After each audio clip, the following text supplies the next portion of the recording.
And Israel is now sending rescue planes to Amsterdam to bring Israeli football fans home after social media videos showed Jews being punched and kicked in the streets. "I'm not Jewish," pleaded one man as he was beaten to the ground.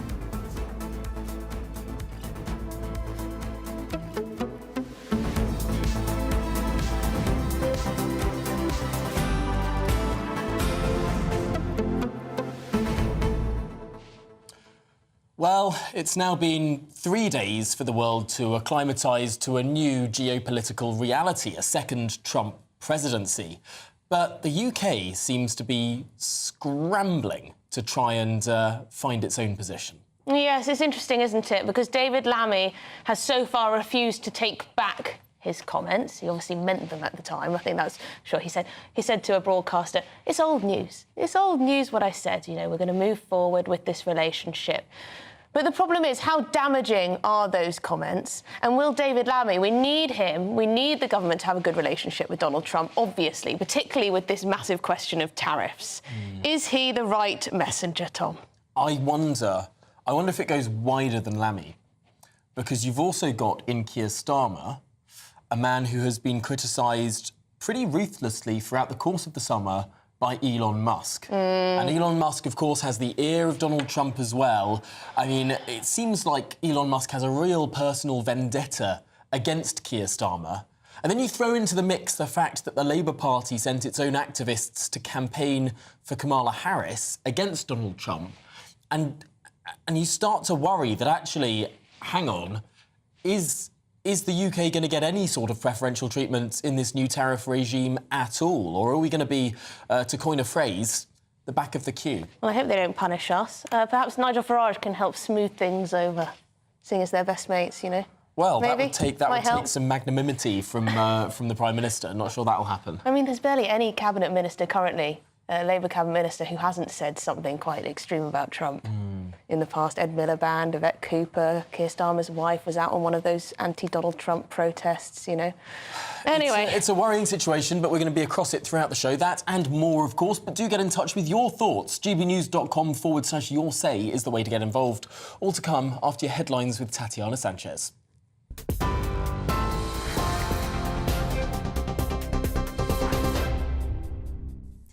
Tom, Emily, thank you very much and good afternoon. The top stories. Well, it's been announced that the Princess of Wales is set to attend 2 Remembrance Day events this weekend. Buckingham Palace said Princess Catherine would attend both the Remembrance Sunday service at the Cenotaph and the Festival of Remembrance at the Royal Albert Hall tomorrow. But the palace also says that the Queen's attendance at remembrance events will be subject to medical advice nearer to the time. Queen Camilla is unwell with a chest infection and was forced to pull out of engagements earlier this week. Meanwhile, the Prince of Wales has described the past year as brutal as he's contended with major family health scares, seeing both his wife and his father, King Charles, being treated for cancer. Prince William spoke candidly about 2024, saying it's probably been the hardest year in my life and a dreadful experience. The Prince's comments were made in an interview with British media covering his 4-day visit to South Africa to stage his Earthshot Prize in Cape Town. The government will look to persuade Donald Trump that harming the UK by hiking tariffs is not in his interest. That coming from the Foreign Secretary amid fears of a looming trade war. David Lammy said he would seek to get across to the United States that hurting your closest allies is not in Trump's interest. Trump's pledge to raise tariffs on imports into the US could hit the UK economy. Mr. Trump has said he wants to increase tariffs on goods imported from around the world by 10%, rising to 60% on items from China. Well, this all comes, as Mr. Lammy also says, past critical comments he made about the president-elect are old news. That as Donald Trump has promised to deport all illegal immigrants from the US, a policy that could cost the country up to $100 billion. In his first interview since his election victory, he's also outlined plans to overhaul the economy through aggressive tax cuts. Key appointments have also been made. His campaign manager, Susie Wiles, will take on the role of Chief of Staff. Meanwhile, the Russian President Vladimir Putin broke his silence, praising Trump over his bravery following the assassination attempt on his life back in July. Now, Sir Keir Starmer has appointed Sir Tony Blair's former Chief of Staff, Jonathan Powell, as National Security Advisor. Mr Powell will take over from Sir Tim Barrow in the role based in number 10 Downing Street.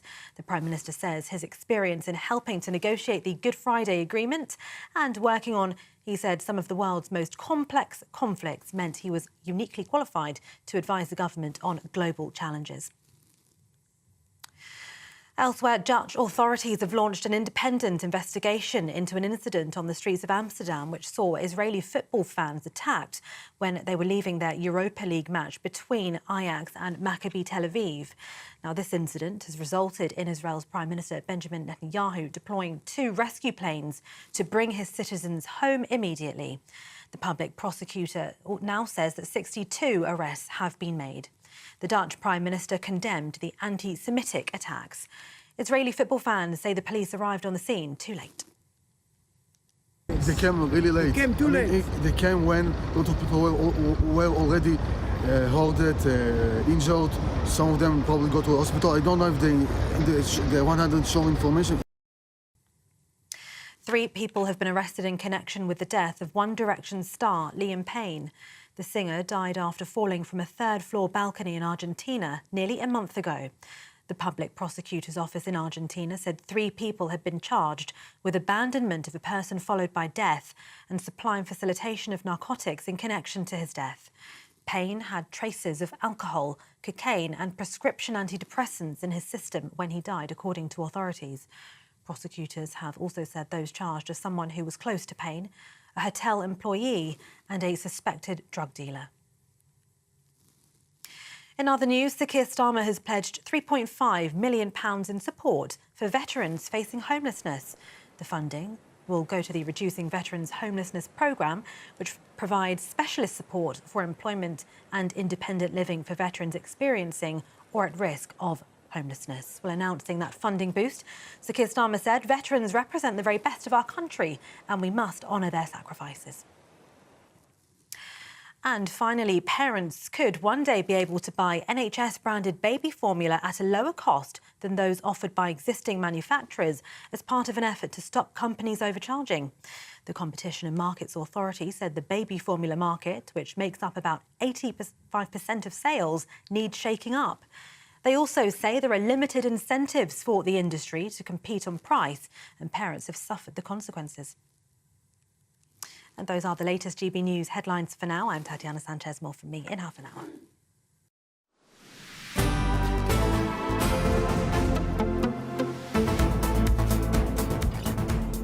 Good afternoon, Britain. It's now 8 minutes past 12.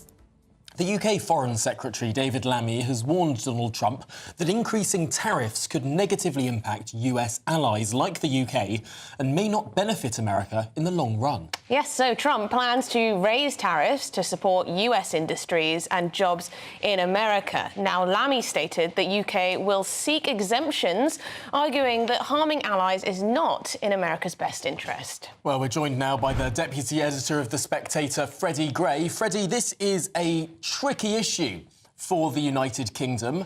Most economists on left and right would agree that tariffs are not really a good thing, but Donald Trump seems to like them and like them very much.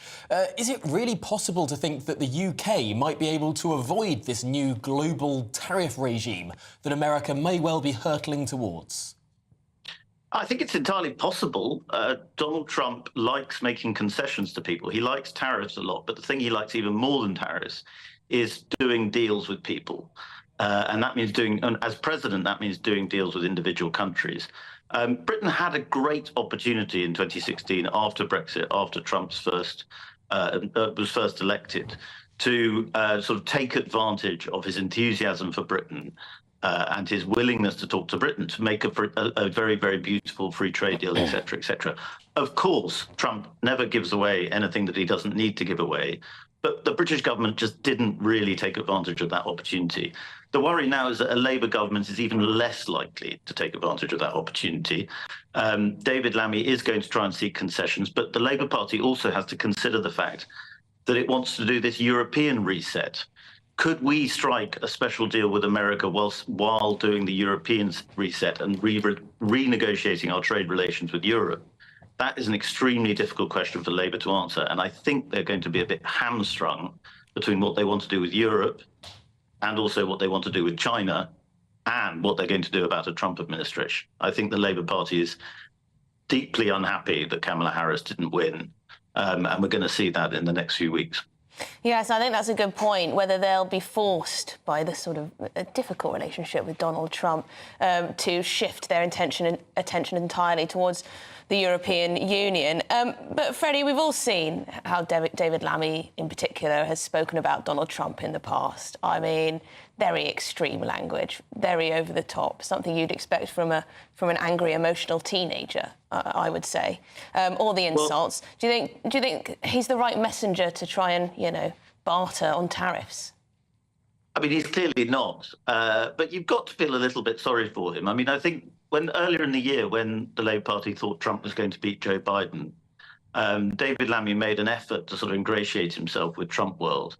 And other Labour Party figures did too. I mean, they spoke to J.D. Vance, who's now going to be vice president, and they were kind of adjusting themselves, trying to sort of psych themselves up for being able to talk to Trump world.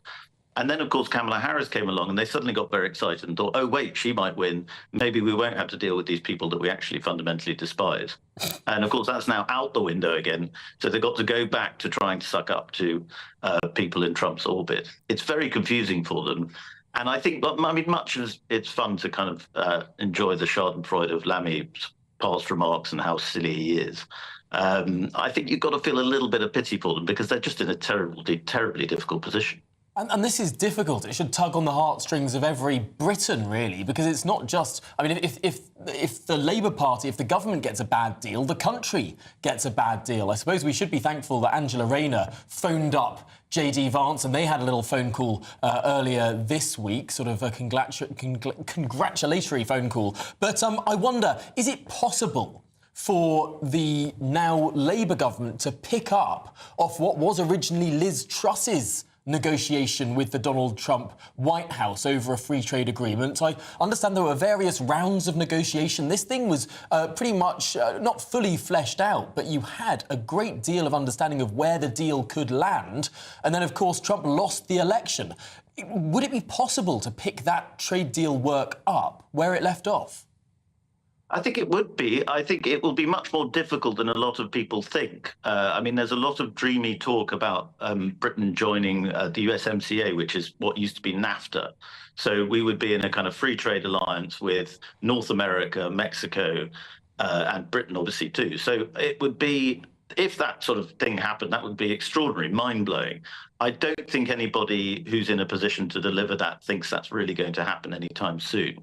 However, there are these opportunities, and Labour will be very, very foolish not to take them. I suppose the one thing that might work in terms of making that kind of a deal happen is that Labour naturally do like protectionist policies. That is where the left comes from.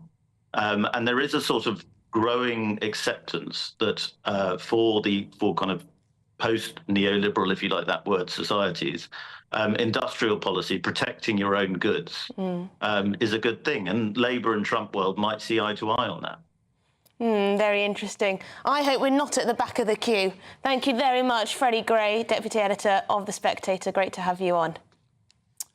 Well, lots to digest there, but also much more to think about the psychology of Donald Trump. Indeed, what might he be thinking when it comes to all of these different negotiations? In the last 8 or so years, he's continually managed to galvanise huge amounts of support from the American public. And our next guest says the 47th president is a genius amateur psychologist. Well, welcome to the show, Dr. Raj Purso. Thank you very much indeed for joining us. He's a genius. Well, as a professional psychiatrist, I'm very impressed that Donald Trump is a very good amateur psychologist. And you've been talking in a way about how people on the left are in a kind of shock, in denial that Trump won, because there had so many things running against him. For example, there was this massive number of celebrities endorsing the Harris campaign, and Trump had like 2 or 3 at best. He had all these court cases he was fighting. There was the assassination attempts. And I think the left are kind of thinking, what happened? how did he win? Well, I think the answer is in the psychology, and he's a master psychologist, and his manipulation or his use or understanding of the emotions of the voter. So one of the things that Donald Trump does is he makes ordinary people feel that he's there to look after them. And one of the things that backfired with the Democrat campaign, with all these famous wealthy people endorsing the Democrat campaign, is they came over as the establishment. And they came over as sort of wealthy people who don't really understand what life is like for people on the street. I think paradoxically, for example, all the court cases that Donald Trump went through made him look defiant and made him look like someone who overcomes difficulty. So people on the street who feel that life is difficult felt a bit more allied with him, and I think, as a result. During his rallies, he would come back to this refrain of his court cases, almost making sort of a benefit out of them, saying they're only coming at me because they want to get you. I'm the one thing standing in their way. I'm gonna take all of these hits and protect you. Sort of like, do you think that cut through? Yes, I think the word you used there, protection, is really interesting psychologically and emotionally. So I think if you're going to use one word to capture the psychology of Donald Trump, is defiance. No matter how many hits he takes, the assassination attempts, the court cases, he's defiant. And I think people are impressed by that, who want a strong man. If you go back to the beginning of political theory, a guy called Machiavelli, who wrote a famous book called The Prince, which is a guide to how to gain power, Machiavelli says the key question for every leader, the psychology is, should you be loved or should you be feared? And he said if you have a choice, it's better to be feared. And I think the electorate, who feel beaten up and powerless, wanted someone who's going to stand up for them, and therefore they wanted someone who they think enemies around the world are going to fear. And that's one of the things that Donald Trump communicates. He communicates an idea, don't mess with me, I'm a tough guy. And I think the electorate are looking for that because it makes them feel powerful. He makes the powerless feel powerful. Yes, I think that's a very good point. And if we relate this to today's discussion over tariffs, we were asking whether David Lammy is the right person to put across this message of allyship to Donald Trump. Does Donald Trump care about what people like David Lammy or other British politicians have said about him in the past? Well, I suspect he doesn't. I also think that one of the reasons why David Lammy said what he said was he just didn't believe, I think, that Trump was ever going to stood a chance. And I think the left still don't understand what happened. And what happened was something about an emotional journey that Donald Trump takes the electorate on, I think. And I think that's very, very important. In terms of tariffs and kicking the illegal immigrants out, one of the things that's happening there is Donald Trump is saying that I'm going to punch for you. I'm a tough guy and I'm going to take on the enemy for you. And I think Donald Trump identifies an enemy, and I think the electorate find that a simpler and easier way of understanding what to vote for. It's so interesting seeing the different language from Kamala Harris and her campaign and the Trump campaign. As you were saying, strength from Donald Trump, all of this imagery of sort of, you know, rockets going off into space and loud crashing music and sort of, you know, the famous picture of him after the assassination attempt, all of this sort of fight energy.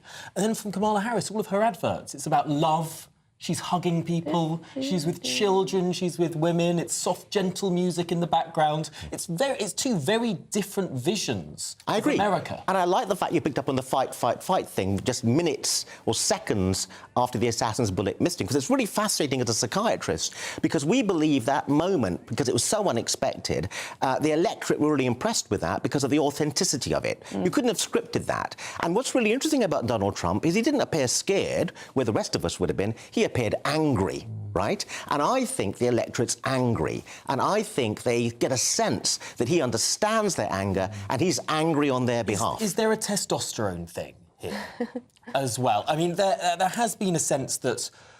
I don't know the best way to put this across, but there has been a sense that perhaps in the last 20 or so years, people who are overtly masculine have perhaps been sneered at or looked down upon. And then you have this sort of kickback against that sort of movement. Did that play out? Well, yes, but I would say, for example, if you're going to use the word masculine, I'm going to use the word strong, and someone that people are going to fear, and Machiavelli felt that a leader that is feared is a strong, powerful leader that the electorate will follow.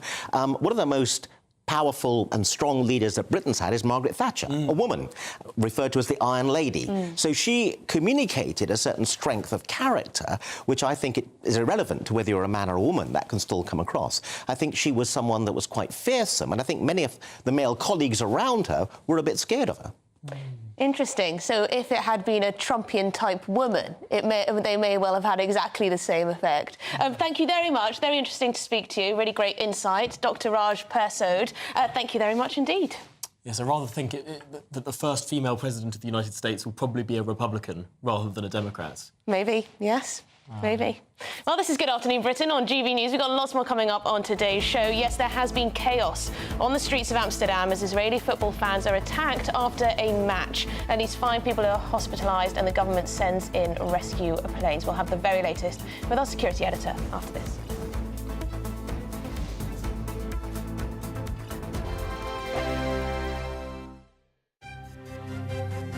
GB News Breakfast, every day from 6 a.m. Let's speak now to Charlie Mullins, who's the founder of Pimlico Plumbers, and entrepreneur Oliver Hodgson. Really good to see you both this morning. Charlie, let's start with you. Has working from home and the culture surrounding working from home killed work experience, do you think? Undoubtedly. Many companies now are not getting youngsters in for the work experience because of the fact they don't have the staff in. So if they're only in 2 days a week, they're not going to get in the youngsters. They've got no one to train them. So it's killed it totally. And if you think it's bad now, probably 4 or 5 years from now, it'll be absolutely ridiculous. This working from home, I said from day one, is going to kill youngsters' futures, youngsters' careers, and getting people into the workplace. So now the damage is showing through, unfortunately. COVID finished a couple of years ago. The working from home should have stopped and get people back into the workplace. I mean, Oliver, you have to say it's difficult to see how people in a work-from-home environment can do any sort of on-the-job training at all. It's really interesting, the work experience piece, actually, because we ran an internship program in the summer here. We had 5 people in the office in person and they really thrived. But we did have a couple of people who joined remotely because of their own reasons, right, and where they were. I think it's a bit more nuanced than that as well, because I've got clients who have completely remote teams. Now, I don't. I have an office and our team are based in here. But our clients who do, they're able to offer work experience opportunities digitally with fantastic technology to people across the world, right? So they have people in their team who are working from all sorts of different continents, which is obviously fantastic. But I agree with Charlie, right? You cannot knock in-person engagement. You cannot knock being in the office. GB News, the People's Channel. If you want your news to be straight talking, this is a nightmare for the Conservatives again. Down to earth. It's not just Nottingham where this is happening, is it? And most importantly, honest. Hard-working, middle-class taxpayers, they'll get their book thrown at them. Then catch me, Martin Daubney, Monday to Friday, 3 till 6 p.m. on GB News, Britain's news channel. Nightmare commute? Kick it up a gear with GB News Radio. You can listen online and on DAB+ and on the GB News app. We're also on TuneIn and the Radio Player apps. From the school run to rush hour, get revved up with GB News Radio. We are the People's Channel, Britain's news channel. I'm Christopher Hope. From pop stars to politicians, I'll interview anybody in a pub who's got a political opinion. Join me every Friday on Spotify, Apple Podcasts, YouTube or gbnews.com, or wherever you get your podcasts. This is GB News, the People's Channel.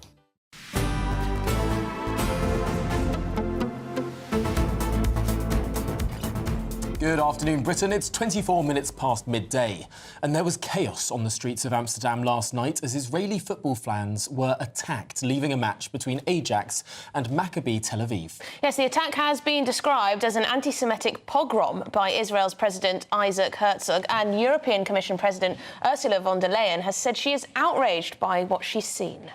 Well, GB News Home and Security Editor Mark White joins us now for the very latest. Because, Mark, there's been absolute outrage, not just from Israel, but actually from senior figures in the Netherlands Parliament too. Well, indeed, and we've just had a news conference that was chaired by the Mayor of Amsterdam alongside the police chief and the chief prosecutor. And the Mayor of Amsterdam, she echoed the words of Benjamin Netanyahu, describing this as an anti-Semitic pogrom, and said it was a dark day, a dark night for the city of Amsterdam that has had over many decades now very good relations with the Jewish community, cherished the Jewish community, she said. And now, of course, there are members of that Jewish community in Amsterdam who feel very unsafe.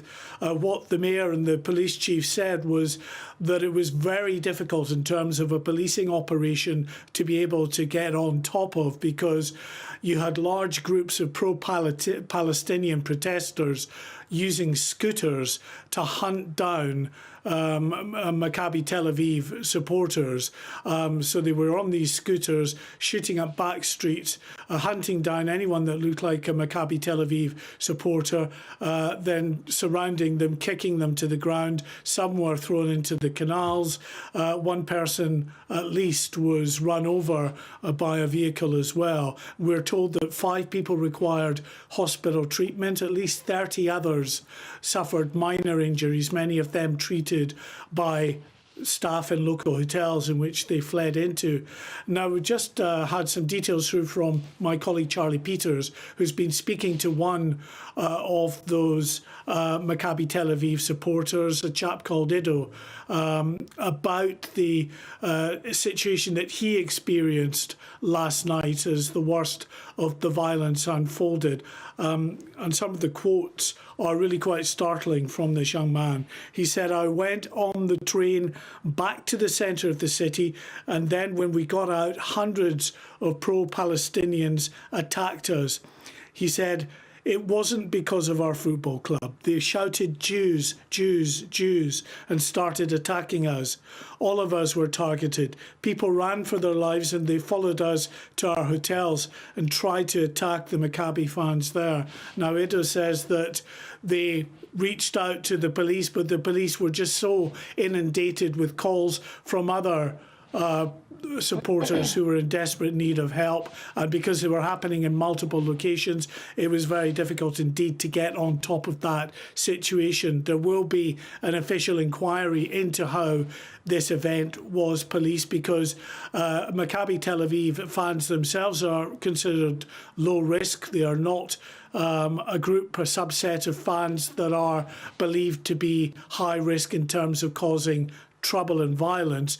But this event, this Europa League match between Maccabi Tel Aviv and Ajax, was being targeted by pro-Palestinian protests. There was a big protest planned outside the stadium. The police prevented that. There was a standoff with supporters. So in the light of that, could there have been more police on duty, more done to keep those pro-Palestinian protesters away from the Maccabi Tel Aviv fans? That will come out in the fullness of time. But very disturbing situation in Amsterdam last night.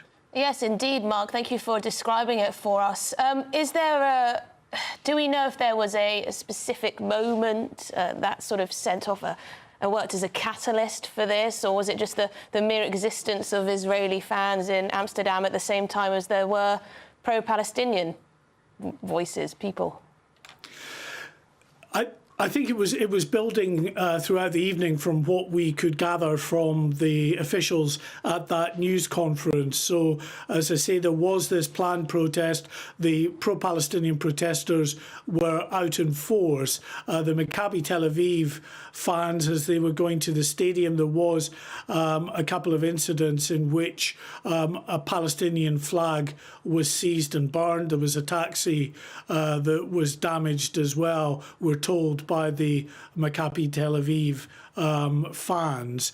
But those were isolated minor incidents, according to the police, and it was peaceful pretty much until the end of the game, and really when those fans were heading home and many of them heading through the city centre, that they were then targeted in a very big and sustained way over a number of hours. Mark, we keep saying that these are pro-Palestinian protesters conducting this violence. What do we know about the people themselves? Are these Dutch citizens? Are these people from elsewhere? Has the Arab-Israeli conflict spilled out onto Western streets? I think there's no doubt it spilled out onto Western streets. And no, these are not the 50-year-old, 60-year-old white women that you might see at a pro-Palestinian rally in central London off a weekend. They have been described mostly as Middle Eastern looking men. We should say that there was a Turkish football club playing in the city as well last night. There were Turkish supporters there. We don't know if they were involved in any of the violence, but there is a big immigrant community, as we know, in Amsterdam, like so many European cities, and they have been very vocal in their opposition to Israel and in their protests standing up for the people of Palestine. And that has meant that we've seen, just like we've seen in the UK, lots of protests that have taken place that have sometimes turned violent, but this really was a very significant degree above that, with sustained violence against these Israeli supporters for quite some time. Well, Mark White, thank you so much for bringing us all of that detail. We'll be back with you, catching up later in the programme. Pretty harrowing, that clip of the guy saying, "I'm not a Jew, I'm not a Jew." Essentially, don't beat me up. There were some videos that are circulating on social media that we've decided not to broadcast on daytime television. They are just that violent and horrific. Yeah, I do worry if, Israelis don't want to say that they're from Israel when they come to some of our European cities. Anyway, this is Good Afternoon Britain on GB News. Lots more coming up on today's show, including, yes, yet more farmer fury. This time because protests, like those seen earlier in the year, have been blocked in London. That's according to the UK's most famous farmer, Jeremy Clarkson. More on that after your headlines.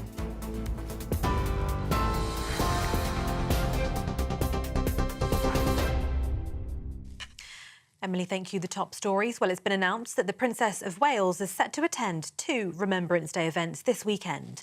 Buckingham Palace says Princess Catherine would attend both the Remembrance Sunday service at the Cenotaph and the Festival of Remembrance at the Royal Albert Hall tomorrow. But the palace also says the Queen's attendance at Remembrance events will be subject to medical advice nearer to the time. Queen Camilla is unwell with a chest infection and was forced to pull out of engagements earlier this week. The government will look to persuade Donald Trump that harming the UK by hiking tariffs is not in his interest. That coming from the Foreign Secretary amid fears of a looming trade war. David Lammy said he would seek to get across to the United States that hurting your closest allies is not in Mr Trump's interest. Trump's pledge to raise tariffs on imports into the US could hit the UK economy. Mr Trump has said he wants to increase tariffs on goods imported from around the world by 10%, rising to 60% on items from China. Well, this all comes as Mr Lammy also says past critical comments he made about the president-elect are old news. And Dutch authorities have launched an independent investigation into an incident on the streets of Amsterdam, which saw Israeli football fans attacked when leaving their Europa League match between Ajax and Maccabi Tel Aviv. This incident has resulted in the Israeli Prime Minister Benjamin Netanyahu deploying 2 rescue planes to bring his citizens home. The public prosecutor also says 62 arrests have been made. The Dutch Prime Minister condemned the anti-Semitic attacks. Israeli football fans say the police arrived onto the scene too late. They came really late. They came too late. They came when a lot of people were already hoarded, injured. Some of them probably go to the hospital. I don't know if they 100 show information. And those are the latest GB News headlines for now. I'm Tatiana Sanchez. More from me in half an hour. For the very latest GB News direct to your smartphone, sign up to News Alerts by scanning the QR code or go to gbnews.com/alerts.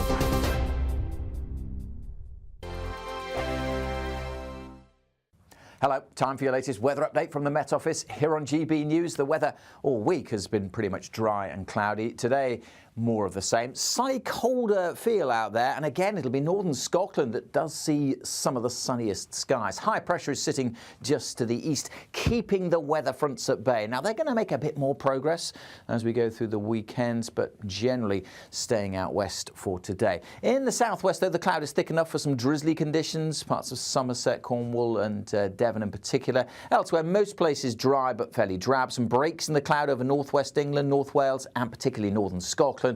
14, maybe 15 Celsius here. Elsewhere, temperatures generally a little lower than yesterday. Some parts of the east struggling to reach double digits, so it'll feel quite cool, even though the winds are light. As I mentioned, northern Scotland favour for some sunshine, but here again, like last night where we've got the clear skies, temperatures will be dropping away quite sharply. But a fine evening nonetheless, a cloudy evening for Northern Ireland. Greater chance of seeing some drizzly conditions here, particularly across the southeast and the southwest of England, where we'll continue to see light rain and drizzle on and off, particularly over the moors here. But even at lower levels, with that bit more of a breeze blowing, it will be quite damp. The rest of the country, though, generally staying dry. Again, where we've got some clearer skies, temperatures will drop away. But for most places, that cloud acting like a blanket, thickening up in the eastern areas. So a little bit of light rain and drizzle coming into northeast England and eastern Scotland by morning time.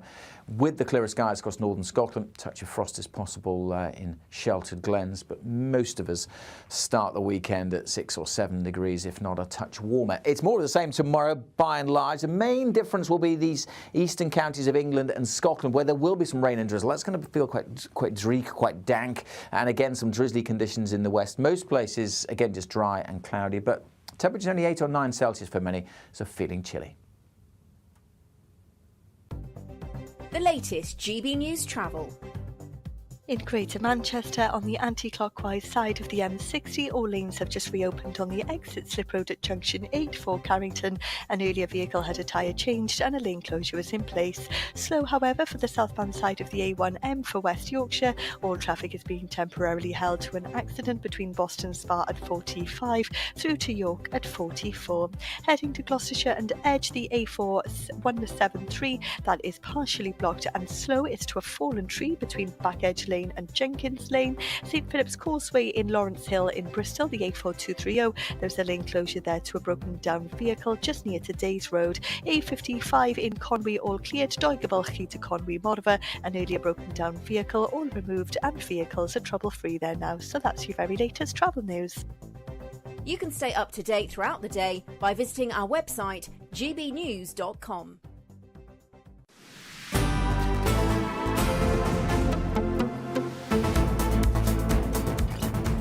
Good afternoon, Britain. It's 38 minutes past midday, and farmers have expressed their anger after a planned protest against the government's so-called tractor tax was reportedly blocked due to legal concerns. Yes, Jeremy Clarkson has been particularly vocal in his criticism of the decision, pointing out that the Metropolitan Police seem to have no issue when it comes to facilitating pro-Palestine or Just Stop Oil protests. However, the Metropolitan Police has denied banning the protest, claiming it will work with anyone wishing to organise a peaceful protest. OK, so what exactly is going on here? OK, so the Met Police have said, we haven't banned anything at all. But then the National Farmers Union and Jeremy Clarkson are saying that there are lots of legal issues. They can't have the mass protest that they wanted to do. Jeremy Clarkson said, you know, we've already said we're not going to bring all the big tractors down. We just want to have lots of people. We're going to have coaches instead coming down, etc. So what exactly is the legal contention here, do you imagine? And Jeremy Clarkson spoke about a numbers limit being imposed on this sort of march on Westminster that they want to do. A numbers limit. But hang on. I think I can remember when Remain campaigners tried to organise a 1 million-man march on Westminster. They didn't seem to have I don't think they got 1 million. It was 10 million, Tom. But I'm sure 15 million. I'm sure they said it was 360 million or whatever else is the population of the EU. But there weren't numbers caps imposed on that. No. Why are the farmers having a numbers cap imposed on their protest? I don't know. But I don't want there to be any two-tier policing of these types of things. Right. You know, if you're allowed to gather 100,000 people for a protest, you're allowed to gather 100,000 people for a protest. Well, shall we get the thoughts now of Warwickshire-based farmer Charles Goadby? Charles, what on earth is going on here? I don't know, and I don't think the government have got control. They haven't got a clue what they're doing. I don't think anybody knows. I think as it stands at the minute, there is 1,800 farmers, members of the NFU, who are going down to Parliament on the 19th of November. And that is for a mass lobby, meetings within Parliament and with individual MPs. There has been a lot of people, an awful lot of people, who have expressed their interest in going down to London to support those farmers who are lobbying. We're not going down or not planning on going down to cause any disruption. It's not really a protest march or anything like that as such. It's just farmers wanting to voice their opinion and show support for those farmers who are inside having the meetings. So I don't honestly see the problem as it stands at the minute. Yeah, I mean, there's been quite a lot of time in terms of notice given to the police, given to the government as well, and all the related authorities. I mean, we have mass protests in the capital all the time. Practically every Saturday we have something where there's tens of thousands of people, if not hundreds of thousands of people, whether it's Just Stop Oil, whether it's pro-Palestine protests. I would have thought that they'd be happy to facilitate something on behalf of rural communities for once. You'd have thought so, but from what I've seen, the official line from the Met Police is saying that they are not banning any protests whatsoever, and they are happy for any organised protest to happen. And I think that's the key here, is the word organised. So nobody has, in my opinion, officially organised a protest in London. And to do that, I don't know, I've heard some people say that can take up to 3 months to put in place. So I think we've just got to be careful. They're hiding behind recent legislation and anti-terrorism laws, but I think generally that they're hiding full stop, because the government know they're in the wrong over this. They've realised they've made an almighty cock-up of everything, and they're just trying to hide out the way and save face. That is extraordinary. This government, led by a man who campaigned vociferously against the sort of protest legislation that we saw brought in under the last government, particularly the Public Order Act that was meant to clamp down on the Just Stop Oil protests. Keir Starmer, when he was the leader of the opposition, was absolutely hell-bent on stopping that act. And now it seems it's that same legislation that this government is happily using, just not against Just Stop Oil, not against the Palestinian protesters, but instead against our farming communities. Because it doesn't fit his purpose. It's his government that have brought this in. It's his government that are doing severe damage to farmers. They're doing severe damage to rural economies. They're doing severe damage to our food security and sustainability. And they're just hiding. I'm sure they're now starting to realise they can't keep hiding and denying the facts, the honest facts that are being presented to them. They must realise by now, but they're just, they're cowardly. I mean, Charles, Jeremy Clarkson has been particularly outspoken on this issue. He said things like, if I draped my tractor in a Palestinian flag, there'd be no problem at all. OK, that's Jeremy Clarkson's words. But are you happy to have someone like Jeremy Clarkson representing the farming community in the media, to politicians as well, sort of putting the fight to the government? We need everybody putting the fight to the government. I don't care who it is. All farmers, we've all got to come together. We're all in the same boat. We all need to join forces and sing from the same hymn sheet. Now, I think what you may have Jeremy Clarkson, he's done a fantastic job, because he's put the issues that the farmers are facing day in and day out into the living rooms of the vast majority. He's helped people to realise, what a mess farming is at the minute. We're in a financial crisis. We've been in a mental health crisis now for a number of years, and this is just exacerbating that beyond belief.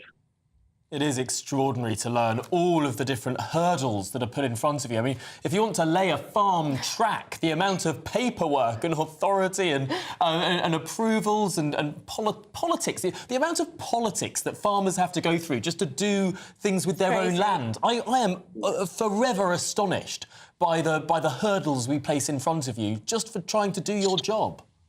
Yeah, there's constant barriers all the time. Anybody would think we don't need food in this country. And we do. Well, Charles, I'm actually going to have the pleasure of spending a whole day on a farm down in Devon, I think, next week to just show people, because I'm a town mouse, right? I'm not a farmer by any means. And just to find out exactly how much graft goes into your everyday, because there seems to be this perception that farmers are just sort of sitting on their wealth. You know, they've got all this land, but actually it's quite hard a day on the farm, I can imagine. I think I'll struggle, Charles. I think I'll struggle. Well, thank you. I think it's good that you're doing that, but I think the people that need to go and have a look on farms are the people that are sitting in Westminster at the minute. Well, they'll be watching. For everybody else, just go out and stock your cupboards up. Let's drag some politicians through there as well. Well, Charles Goby, thank you so much for joining us and talking through these issues. Really, really significant stuff. Yes, now the Met Police have said that at no point have we banned anyone from marching on this date. We will work with anyone wishing to organise a peaceful protest. But very interesting to see how this actually ends up. Well, this is Good Afternoon Britain on GB News. Plenty more to come on today's programme, including the Metropolitan Police Chief, Mark Rowley, hitting out at those in positions of authority, fuelling a dangerous narrative around the shooting of Chris Kaba. We'll have more on that after this. Martin Daubney, weekdays from 3 p.m. We shot with the London Eye in the background, so it's quite an iconic shoot to do my cover of the Playboy magazine. So, and you moved into the mansion for a while. Hugh called you the British Carmen Electra. You were one of his favourites, and it's renowned for its parties, of course, over there. You must have had a few of those. Must have been wild times. Fantastic parties, yeah. I mean, I met some incredible people. I will forever respect him and everyone at Playboy for the love and the support. And you were on giant billboards, you were modelling for Nike, for Reebok, you're earning thousands of pounds a day. Wow. Absolutely like living the dream in terms of a model's lifestyle, and then things began to change. Well, I've been living in Windsor for 4 years, and I can't get back into Windsor at the moment. The rents have gone ridiculous. I was paying $550 a month, and then the landlord just turned around one day and said I need to be paying $750. And I didn't really have a proper tenancy agreement, and I looked through it and I said, oh, can we get something in writing? And he was like, oh. So in the end, I wrote a tenancy agreement out from off the internet and I got it all signed. But then he went, if you're not going to pay the extra £250 a month, then you're going to have to move out. And I was like, well, you're going to have to give me 4 weeks. I can't just move out. I've got nowhere to go.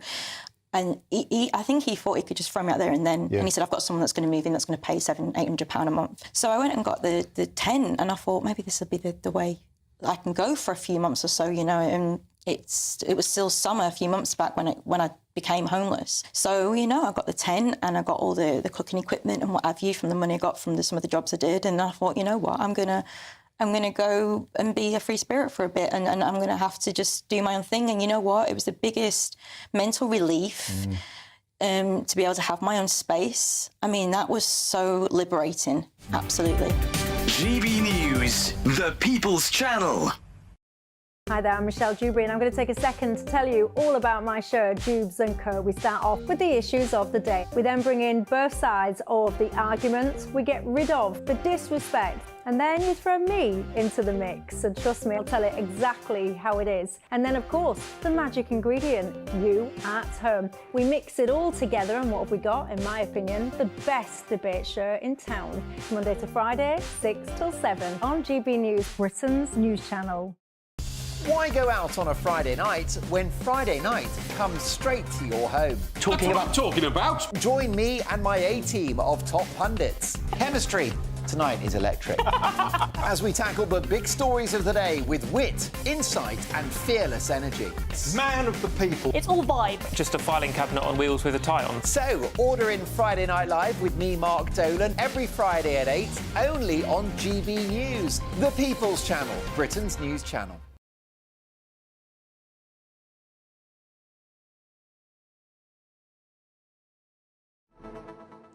Oh, hello. Welcome back to Good Afternoon Britain. Yes. It's 12:49.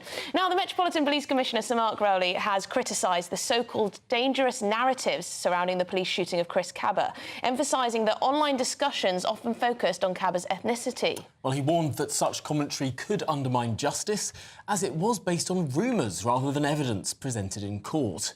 He also highlighted that Kaba's gang was linked to 11 shootings just in the past year.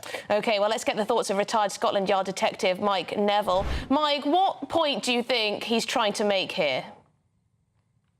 Well, the Commissioner's trying to defend his officers, and well done, Sir Mark Rowley, on that, because what you've noticed, it's not just firearms officers, it's people who are the officers who take driving courses, who are expected to drive at high speed in busy streets, or officers who use taser or use force on arrest.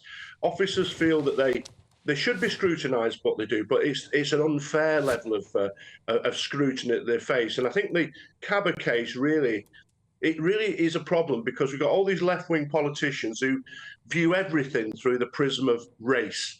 So if a white officer shoots a black suspect, it obviously means that the police officer is a racist, and the black guy is an innocent, expectant father and potential architect. And this narrative is followed through. And it's really bad for the police. It doesn't give them, they lose faith in what they can do. And also the public get a worse service, because, of course, officers are going to hesitate now before using firearms, which they carry to keep the public safe. Yes, because, Mike, there were so many prominent politicians who jumped on this case as an example of institutional racism in the police before they'd seen the facts, before they knew anything about Chris Kaba or indeed his violent past, before they knew anything about this particular gang that he was a primary member of. How are police supposed to deal with that when even politicians who are supposed to be sensible and responsible jump on the bandwagon? Well, it's truly shocking, isn't it? I mean, we've had people put in jail, haven't we, for allegedly spreading misinformation about the Southport attack. And yet, when other people do it, when prominent politicians come out and basically say that the police are racist and the guy they shot is an innocent chap, that is as much misinformation as was put out regarding the Southport attack. And it is people like Dan Abbott, Jeremy Corbyn, Sadiq Khan, all these individuals should apologise to the police.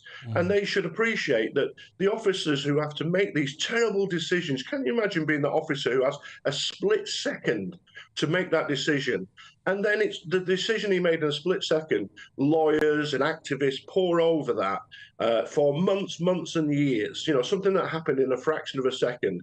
Our officers have got to believe that the public and politicians support them when they do the right things. And the peculiar thing here, Mike, is I've been looking back at some of the messages that people were making at the time, before this went through the proper tribunal, before the officer was found innocent. Bel Ribeiro Addy, the Labour MP, was celebrating when the officer was named before any due process. And in her statement, she said, it shouldn't have taken public pressure to make this happen. Which to me, reading in black and white, is her saying it was pressure on the police, it was pressure on the authorities from people like Bel Ribeiro Addy MP that named this officer outside of that sort of protection the judicial process should probably have.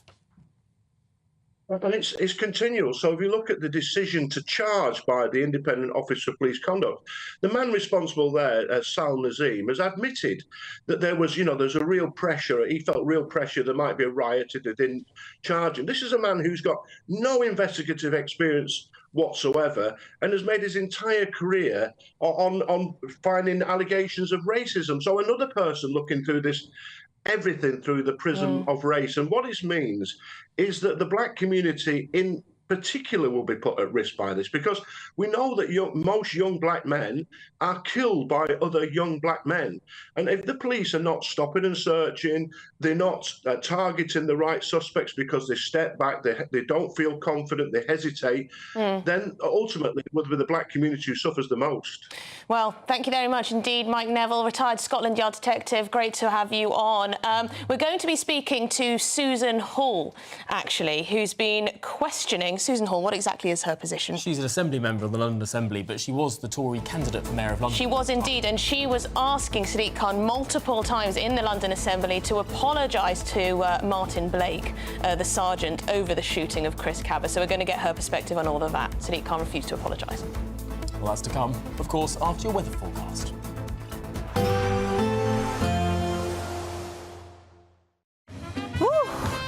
A chilly start will give way to a lovely, warm afternoon.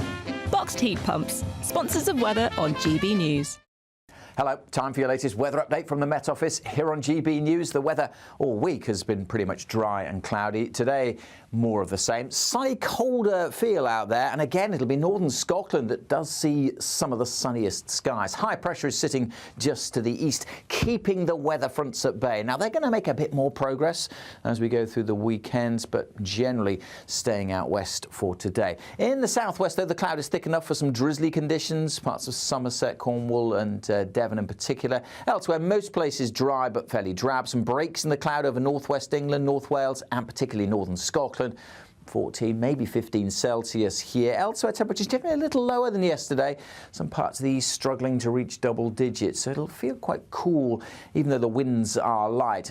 As I mentioned, northern Scotland favour for some sunshine, but here again, like last night where we've got the clear skies, temperatures will be dropping away quite sharply. But a fine evening nonetheless, a cloudy evening for Northern Ireland. Greater chance of seeing some drizzly conditions here, particularly across the southeast and the southwest of England, where we'll continue to see light rain and drizzle on and off, particularly over the moors here. But even at lower levels, with that bit more of a breeze blowing, it will be quite damp.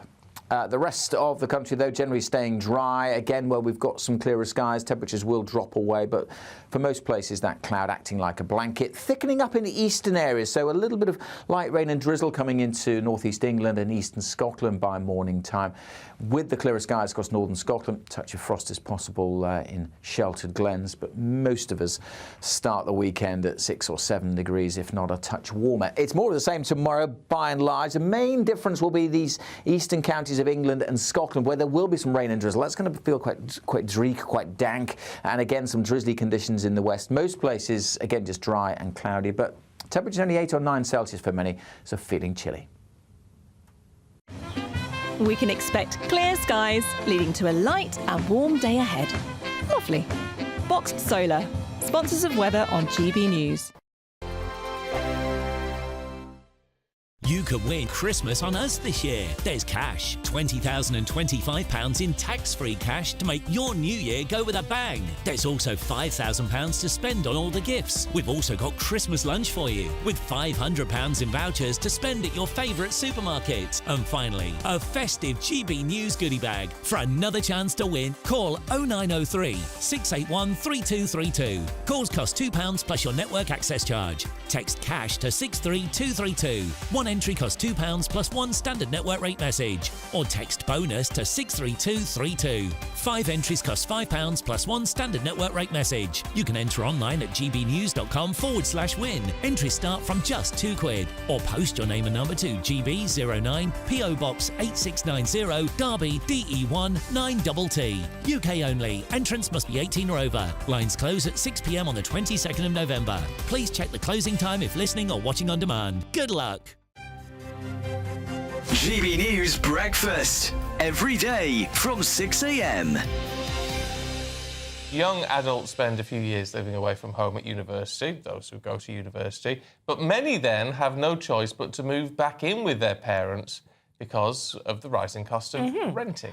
But is this an excuse, and are Gen Z or Z just being lazy? I mean, what do you make of it, Debbie? Because we do have to have some sympathy, don't we, in that, you know, rents are very high, it's very hard to get a mortgage. There are issues there. I think the push towards young people to go to university as well is not necessarily the right thing for a lot of people. And I think people should start work early. These guys leave their universities with a huge amount of debt, no jobs, or huge rent. You know what I mean? It's just ridiculous. So I think we've got to look at the work ethic and start it younger. Because I think it's so easy just to move back with your mum and dad, isn't it? To speak like a Gen Zer, they would say that, well, it's OK for your generation, you had it easy. Realistically, that isn't quite that true, because a lot of people then didn't go to university. This is a relatively new thing that everybody goes to university. I have to say, what strikes me today is that you still have, amongst all these problems, not having enough money, going to university when perhaps you shouldn't be, all these sort of issues, you still get all these people saying, well, I'm going to have a year out. Yeah, I agree with you entirely. And I think the thing is, they say, oh, it's easy for you. But But it wasn't really. We still had to rent places. But the thing is with this debate, Debbie, is the generation we're talking about, Gen Z, who we're accusing of being lazy, have been raised by our generation. Yeah. So what have we done wrong that, if they are lazier, has made them like that? GB News, the People's Channel.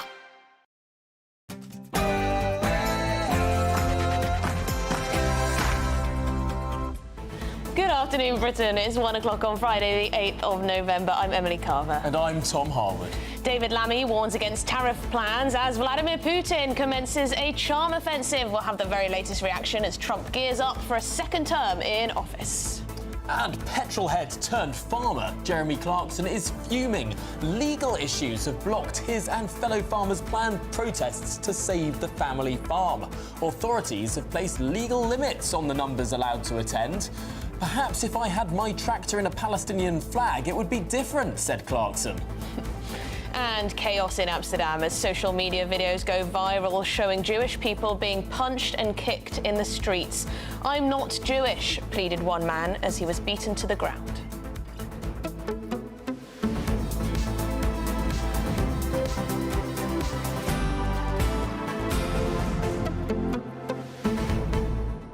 Do you think it's about time that we just, relax on our children and, stop focusing on exam results, tell the teachers to just focus on well-being and happiness?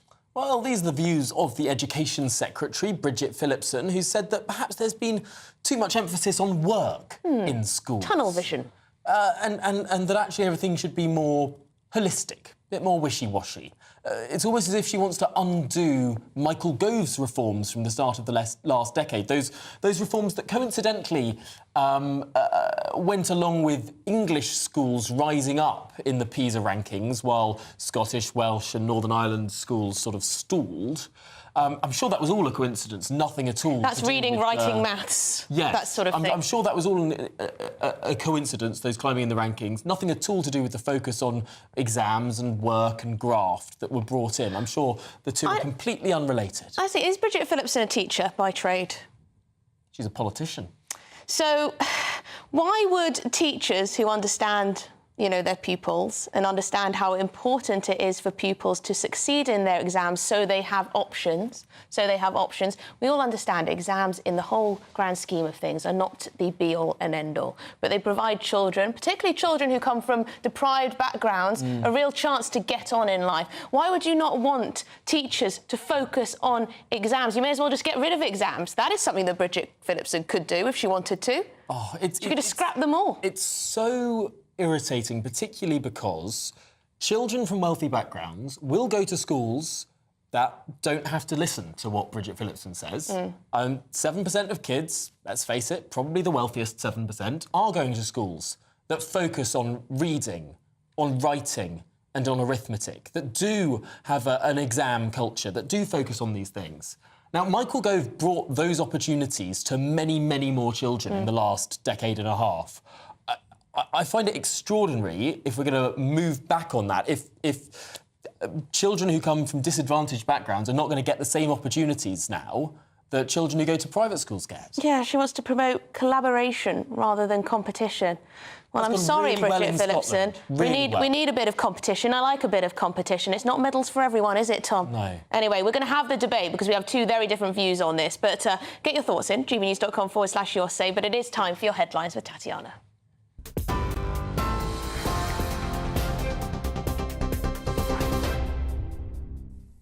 Tom, Emily, thank you very much. The top stories. Dutch authorities have launched an independent investigation into an incident on the streets of Amsterdam which saw Israeli football fans attacked when leaving their Europa League match between Ajax and Maccabi Tel Aviv. Israel initially said it was planning to send military planes to Amsterdam to fly fans home before later deciding to send 2 commercial planes instead. The public prosecutor says 62 arrests have been made. The Dutch Prime Minister condemned the anti-Semitic attacks. Before the match, there was trouble between Maccabi fans and pro-Palestinian protesters. Maccabi supporters reportedly attacked a taxi and set a Palestinian flag on fire. Israeli football fans say the police arrived on the scene too late. They came really late. They came too late. They came when a lot of people were already hurted, injured. Some of them probably go to the hospital. I don't know if they 100 show information. The government will look to persuade Donald Trump that harming the UK by hiking tariffs is not in his interest. That coming from the Foreign Secretary amid fears of a looming trade war. David Lammy said he would seek to get across to the United States that hurting your closest allies is not in Mr Trump's interest. Trump's pledge to raise tariffs on imports into the US could hit the UK economy. Mr Trump has said he wants to increase tariffs on goods imported from around the world by 10%, rising to 60% on items from China. Well, this all comes as David Lammy also says past critical comments he made about the president-elect are old news. Meanwhile, Donald Trump has promised to deport all illegal immigrants from the US, a policy that could cost the country up to $100 billion. In his first interview since his election victory, he's also outlined plans to overhaul the economy through aggressive tax cuts. Key appointments have also been made. His campaign manager, Susie Wiles, will take on the role of chief of staff. Meanwhile, Russian President Vladimir Putin broke his silence, praising Trump over his bravery following the assassination attempt on his life back in July. In other news, 3 people have been arrested in connection with the death of One Direction star Liam Payne. The singer died after falling from a 3rd-floor balcony in Argentina almost a month ago.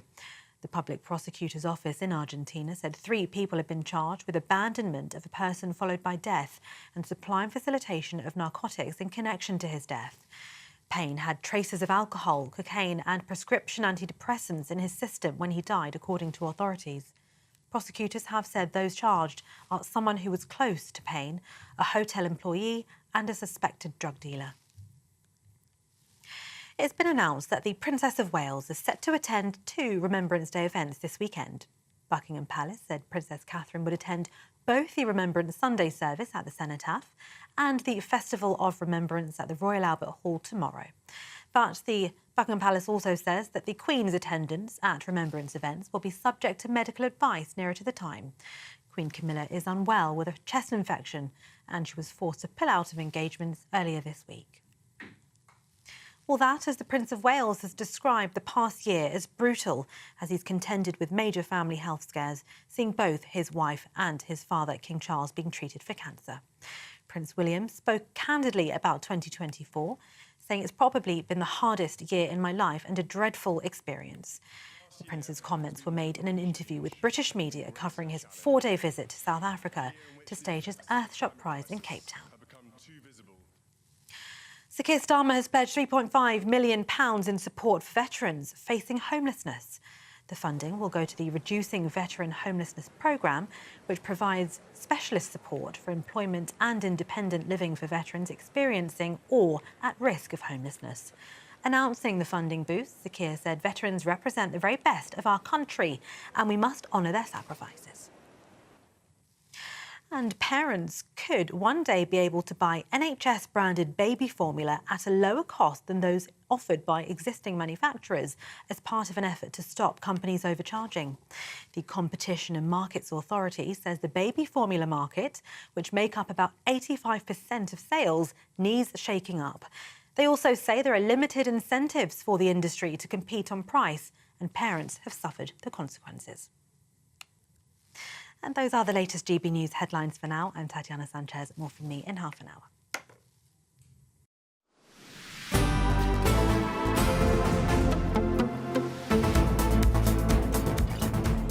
Good afternoon, Britain. It's 8 minutes past 1, and the Education Secretary, Bridget Phillipson, has said that schools should stop focusing solely on exams and spend more time ensuring pupils feel like they belong.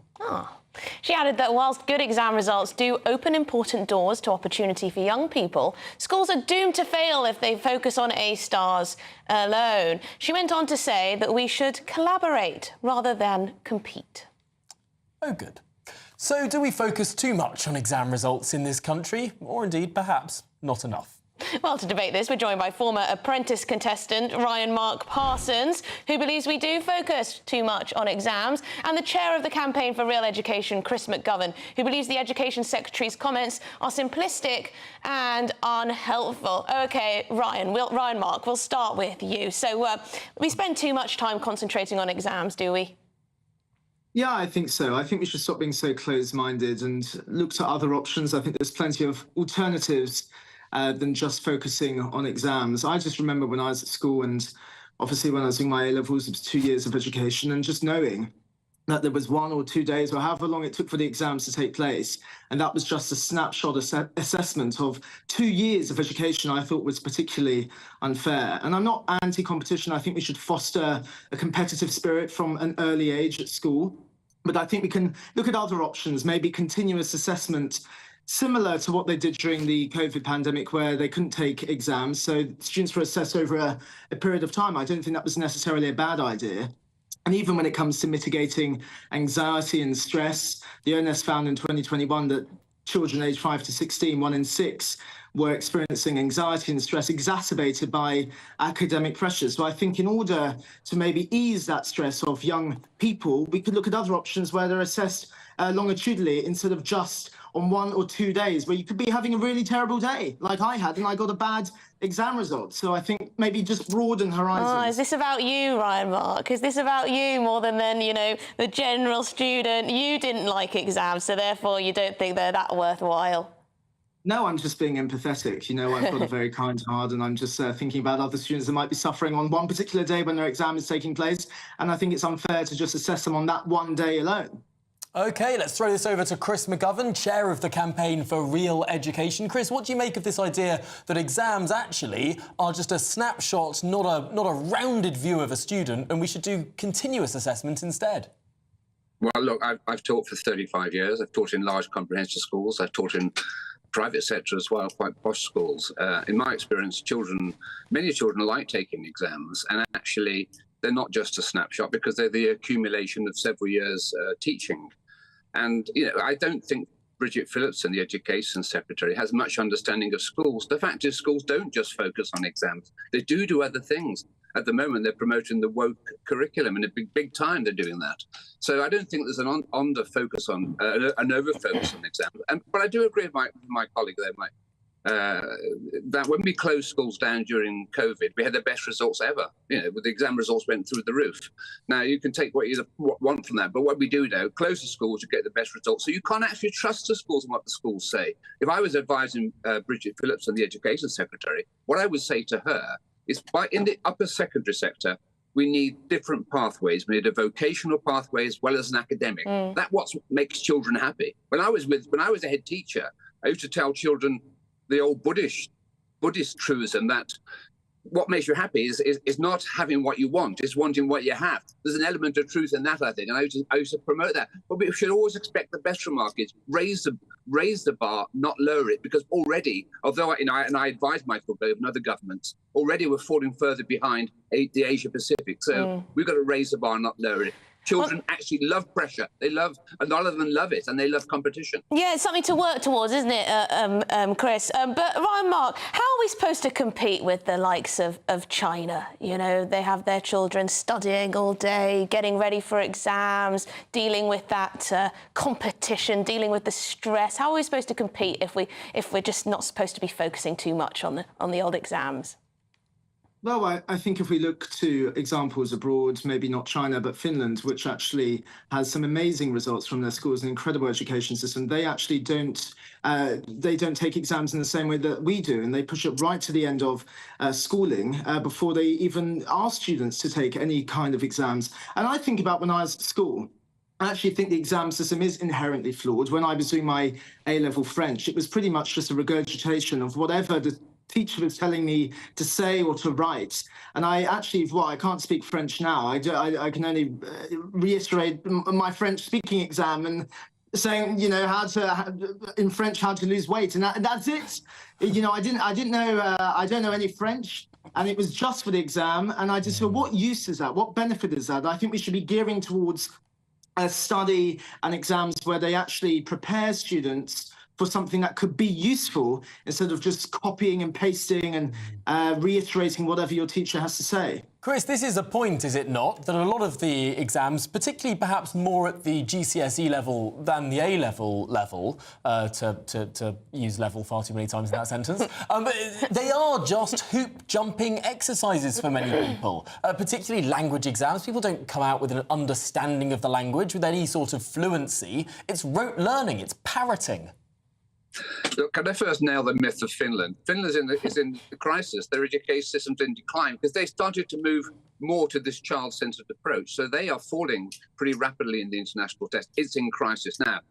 Yes, exams, of course, there's going to be an element of rote learning, but children do need to accumulate knowledge. And actually, I was around when we used to have something called the O-level, which preceded GCSE.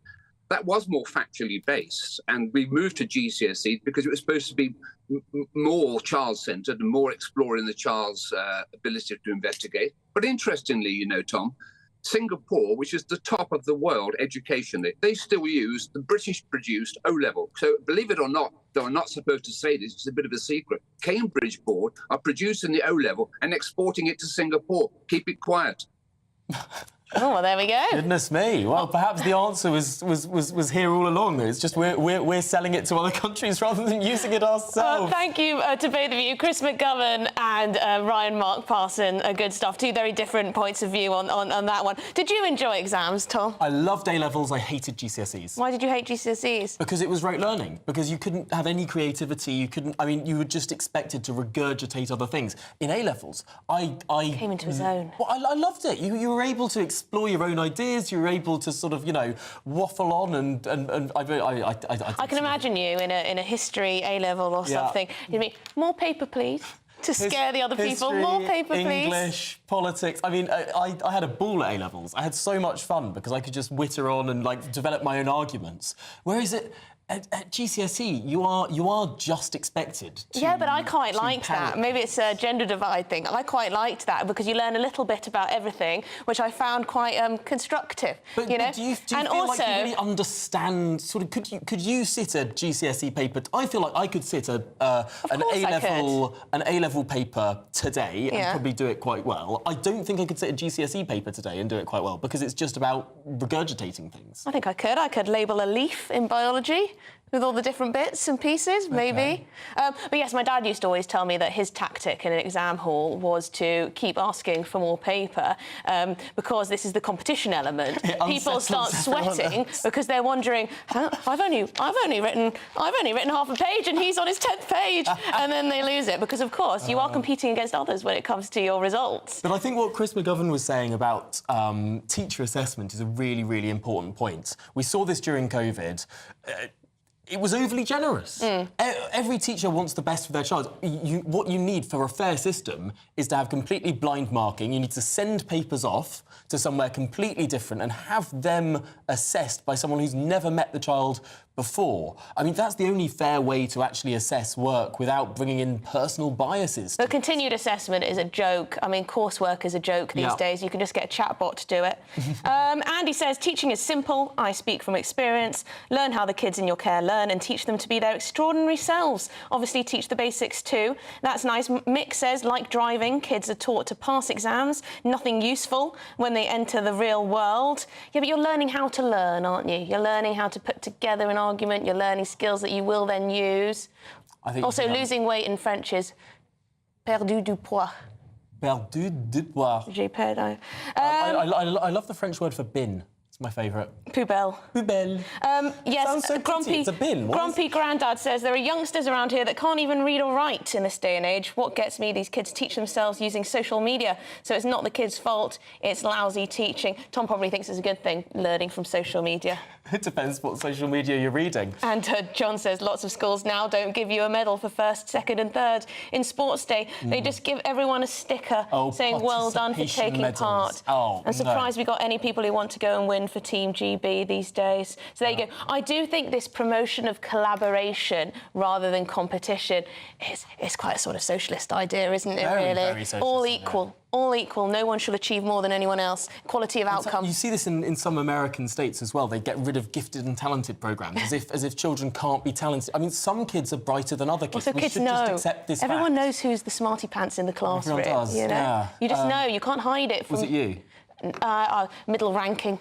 Oh no, of course not. Never been middle ranking. Well, anyway. This is Good Afternoon Britain on GB News. Plenty more to come, including Vladimir Putin. He's commenced an apparent charm offensive, congratulating Donald Trump on winning the presidency, branding him courageous for his reaction to the assassination attempts. More on that after this.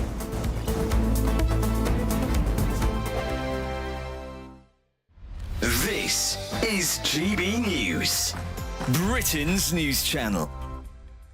Recruiters are warning that if you're not tech savvy, you could be missing out with your CV failing to make it through an AI-powered sifting process. So we've gone from sort of computer says no HR people ticking boxes to AI, right? Is that right? Yes, well, this applies once you're in the job as well, as a recent report revealed that employees expect AI will manage an average of a third of their tasks within the next 12 months. Well, joining us now to discuss this is Cosmo Curry, founder of Van Kuysen, a leading company in technology recruitment. Morning, Cosmo. Morning. Good Hi, morning. Van. Well, yeah, Hi, thank you for joining us. It's very interesting, isn't it? Because AI is, of course, on the rise and now in the workplace and in universities and things. Another article came to mind. There was a student recently, I think it was in the news just the other day, that got in trouble for using AI. So there's, you know, for exam purposes and essays. So there's lots of different ways that it can be a good thing and a bad thing. But you're, of course, here to talk about the ways in which AI is a good thing within the workplace. Absolutely. I mean, AI is here to stay, for sure. And we're seeing this rise of people using it in such a clever format. And the other side of it is also we're seeing people who are using it and during the process of that, they are losing their character. We're losing the actual insight into the individual behind that. And so we've kind of got this kind of mix. And I think AI is phenomenal when you're looking at it from a point of view of optimization, point of view of speed, getting results. But I think we have to remember that, you know, the fundamental of recruitment is people. And we cannot substitute the people, the personal aspect, by replacing that with AI. GB News, the People's Channel. If you want your news to be straight talking, this is a nightmare for the Conservatives again. Down to earth. It's not just Nottingham where this is happening, is it? And most importantly, honest. Hard-working, middle-class taxpayers, they'll get their book thrown at them. Then catch me, Martin Daubney, Monday to Friday, 3 till 6 p.m. on GB News, Britain's news channel. Nightmare commute? Kick it up a gear with GB News Radio. You can listen online and on DAB+ and on the GB News app. We're also on TuneIn and the Radio Player app. From the school run to rush hour, get revved up with GB News Radio. We are the People's Channel, Britain's news channel. In the GB Newsroom, we bring you the news as it happens. With our team of dedicated journalists across the UK, we're ready to keep you up to date with what's happening every half an hour, every single day. Bulletins here on GB News, the People's Channel, Britain's news channel.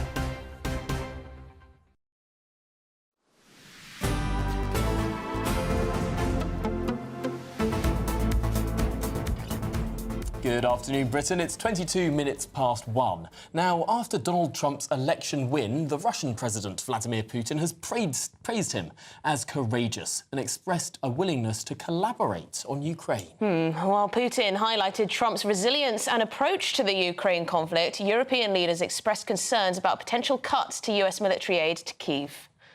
Well, joining us now to discuss this is the Defence and Foreign Affairs editor from the Daily Telegraph, Con Coughlin. Con, thanks so much for your time. This is a troubling moment for Ukraine.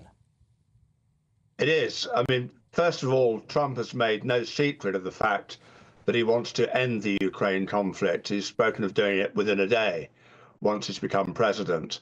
So that's very much on the table. I mean, Trump is outraged that America is picking up a bit of about $100 billion to support Ukraine, and the Europeans, as ever, are not doing putting their weight. And of course, I think Putin also has had enough of Ukraine. I mean, the Russian forces have suffered the most catastrophic casualties. I mean, they're coming on for 500,000 dead and injured, which is a fantastic figure. The Russian economy is in dire straits. So Putin wants a deal too. So a bit of flattery directed towards the president-elect, he will no doubt hope will get things moving. Do we have a strong idea of what Trump's first move might be with regards to, well, his relationship with Russia, but also the war in general? I mean, we've heard about him not being too much in favour of too much cash going over to Ukraine anymore. He's sceptical of some of the military aid and things. But do you think he could actually, I don't know, persuade Ukraine to sort of cede on this? Well, that is the big question, Emily. I mean, I think, when Zelensky, the Ukrainian president, saw Trump in September, he outlined his so-called victory plan for the war. And that victory plan from the Ukrainian perspective means reclaiming all the territory that Russia's conquered and occupied in the last decade, including Crimea. And a lot of people think that's not feasible. We don't know precisely how Trump has responded, but he does seem to have a relationship with Zelensky. He does seem to have a relationship with Putin, and he loves a deal.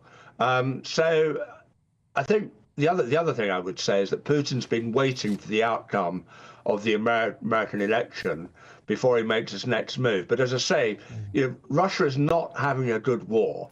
He's far from achieving his war aims. And I think from his own sort of survival prospects, Putin wants a deal. So this is the first move on the chessboard. But what does that deal look like? Of course, the lines have been frozen for God knows how many months, but it wasn't just about sort of territory that Putin wanted. He also wanted a Ukraine that wasn't in the European sphere of influence. He wanted a Ukraine that would never join NATO, a Ukraine that was sort of packed into the Moscow sphere of influence. There is sort of these two different aims there. Number one, territory, but number two, influence. Yeah, well, of course, you're right, Sam. And I mean, when Putin launched his invasion, he basically blamed NATO and NATO's encroachment into Eastern Europe, etc. And there have been some reports of peace plans being knocked around by the Trump administration during the campaign. And those peace plans, peace proposals that are being put before Trump basically suggest that in return for Putin ending hostilities, the West will give a commitment that there will be no move to get Ukraine into NATO for at least 20 years. So the NATO issue is very much going to be centre stage in any future peace negotiations. I'd also say, I think, when you look at Ukraine at the moment, it's a long way from meeting the conditions for NATO membership, both in terms of its internal governance and sort of anti-corruption issues and all the rest of it. So, this is something that I think the Trump administration will feel it can work with, and any commitment to stop Ukraine joining NATO will be music to Putin's ears. I mean, is there a world in which Donald Trump throws his weight around and manages to force Vladimir Putin to stop his invasion of Ukraine, to stop his military, and actually without too many strings attached? Well, Trump, if you remember, during his first term, was not averse to just demonstrating raw American military power. You'll recall he did it with North Korea when Kim Jong-un was playing up, and Trump dispatched an aircraft carrier battle group to basically get the North Koreans to sort of quieten down. So Trump will not be afraid of saying to Putin, hey, guys, we've got some serious kit compared with what you've got. So, don't push your luck. But I want a deal, and I want a deal that he can walk away with and say, well, I've ended this war. It's a good deal. There's peace and stability in Europe. And, that's a feather in the cap of Donald Trump. Well, how does this all end? I mean, do we really believe that Donald Trump will, on day one he gets into that presidential office, that the 20th of January, if I'm not mistaken, is that the day that this really all ends? I think it will start before then. I mean, he's said he wants to get a deal before the inauguration. I mean, how that plays with dear old Joe Biden still sitting in the Oval Office, I don't know. And you'll have seen that Biden is now trying to get all the remaining American weapons and kit they've promised to Kyiv into the Ukrainian territory before the inauguration. So, and at the same time, the Russians are said to be massing an enormous force to retake areas of the Kursk region that Ukraine seized in the summer. So there's still a lot of action going on the ground. And I think it's a bit early to say precisely what the peace deal would look like when there's so much still at play on the battleground. Yes, it's interesting, the flattering words coming from Putin, that's for sure. Con Coughlin, thank you very much indeed. Defence and Foreign Affairs Editor for the Daily Telegraph. Thank you. Well, that is a lot to digest. And I think there'll be a lot of people... I mean, if a deal can be pulled off that the Ukrainians are satisfied with... Great. A lot of people will be very happy. The question is if that's possible, really, with so much territory still being controlled by Putin. I mean, presumably there is a hope that Donald Trump, being strong, being unpredictable, might somehow be able to pull something off here. But also being incredibly thin-skinned. We know how easily he's won over with simple flattery or easily wound up by talking about his crowd sizes. Well, on our debate as to whether it's time to just stop focusing on exam results, don't focus so much on competition. We want more collaboration, as suggested by the Education Secretary. Catherine says entering the real world should be taught by parents, not schools. Full stop. OK. Well, Martin says internal school exams are useful to identify gaps in understanding by individual pupils, or indeed an area of work where the entire group of pupils need additional reinforcement. Good point. Yeah, I remember when the teacher would just, you know, throw in an exam. Oh, we're just going to test you today. Just going to test you. Andy says, teaching is simple. I speak from some experience. Learn how the kids in your care learn and teach them to be their extraordinary selves. Obviously, teach the basics as well. Yes, basics would be good. A bit of reading and writing wouldn't go amiss. Or, I mean, there is also the view, how much does school actually add? Why don't you just IQ test all the kids and be done with it? OK, well, this is Good Afternoon Britain on GB News. Lots more coming up on today's show. Prince William has... Don't think Bridget Phillipson would like that one. Prince William has opened up about this year being the hardest of his life in a rare show of public emotion. The latest on that after your headlines with Tatiana.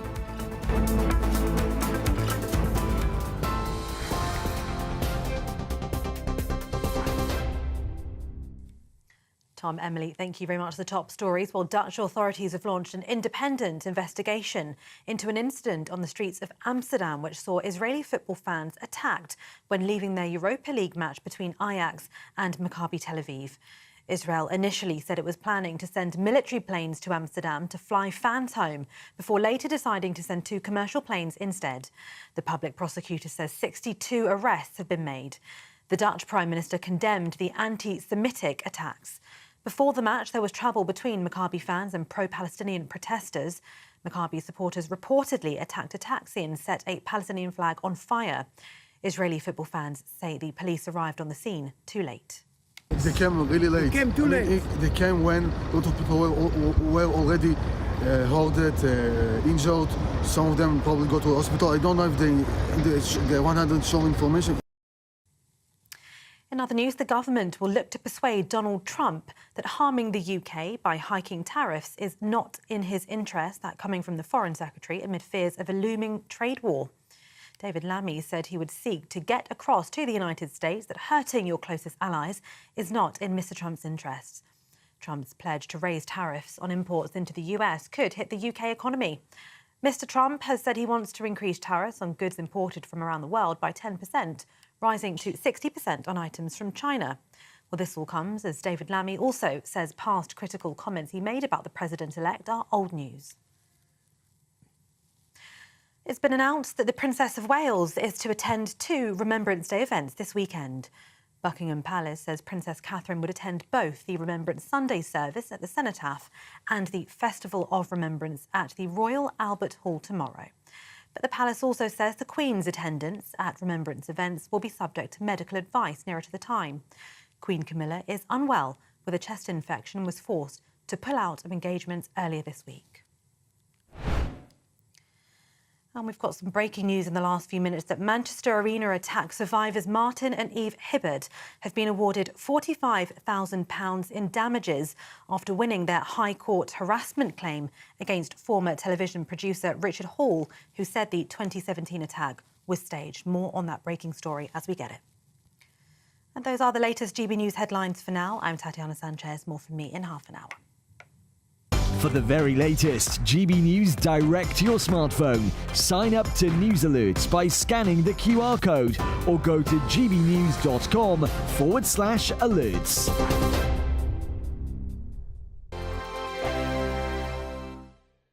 Hello, time for your latest weather update from the Met Office here on GB News. The weather all week has been pretty much dry and cloudy. Today, more of the same. Sunny, colder feel out there. And again, it'll be northern Scotland that does see some of the sunniest skies. High pressure is sitting just to the east, keeping the weather fronts at bay. Now, they're going to make a bit more progress as we go through the weekends, but generally staying out west for today. In the southwest, though, the cloud is thick enough for some drizzly conditions, parts of Somerset, Cornwall and Devon in particular. Elsewhere, most places dry but fairly drab. Some breaks in the cloud over northwest England, North Wales and particularly northern Scotland.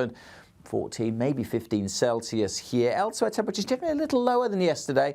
Some parts of the east struggling to reach double digits, so it'll feel quite cool, even though the winds are light. As I mentioned, northern Scotland favour for some sunshine, but here again, like last night where we've got the clear skies, temperatures will be dropping away quite sharply. But a fine evening nonetheless, a cloudy evening for Northern Ireland. Greater chance of seeing some drizzly conditions here, particularly across the southeast and the southwest of England, where we'll continue to see light rain and drizzle on and off, particularly over the moors here. But even at lower levels, with that bit more of a breeze blowing, it will be quite damp.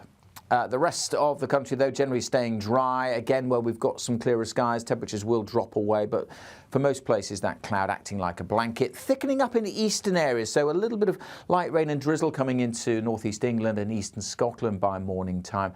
With the clearer skies across northern Scotland, a touch of frost is possible in sheltered glens. But most of us start the weekend at 6 or 7 degrees, if not a touch warmer. It's more of the same tomorrow, by and large. The main difference will be these eastern counties of England and Scotland, where there will be some rain and drizzle. That's going to feel quite dreary, quite dank, and again some drizzly conditions in the west. Most places, again, just dry and cloudy, but temperatures only 8 or 9 Celsius for many, so feeling chilly. The latest GB News travel. Good afternoon, hello to you. I'm Jules Buckley. Town and Weir. Firstly, the eastbound A19 from the A1 junction 80 Seaton Burn through towards Dudley's part blocked. There's a vehicle fire there causing delays. Pretty slow on the westbound side as traffic heads past the scene. Westbound M56 or Runcorn junction 12 heading through towards Helsby at 14. Pretty slow going. There was an obstruction on the road earlier. That's been sorted out, but we're still seeing queues. Very slow both sides of the A55 in North Wales. It's blocked both ways. Conwy Morfa 17 to Dolgelvach 16 also being held at Llandudno Junction westbound at 18. Fire services in attendance. And the southbound M6 in Warwickshire just before the Rugby and Lutterworth turn off Junction 1. Part blocked and slow. There's been a collision. That's the latest. You can stay up to date throughout the day by visiting our website gbnews.com.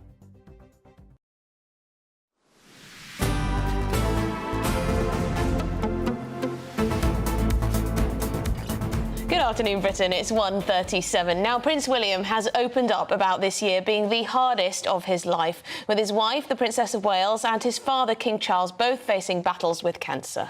Well, it was a rare show of public emotion from the Prince of Wales, who was trying to get through everything else and keep everything on track, saying that had been really difficult.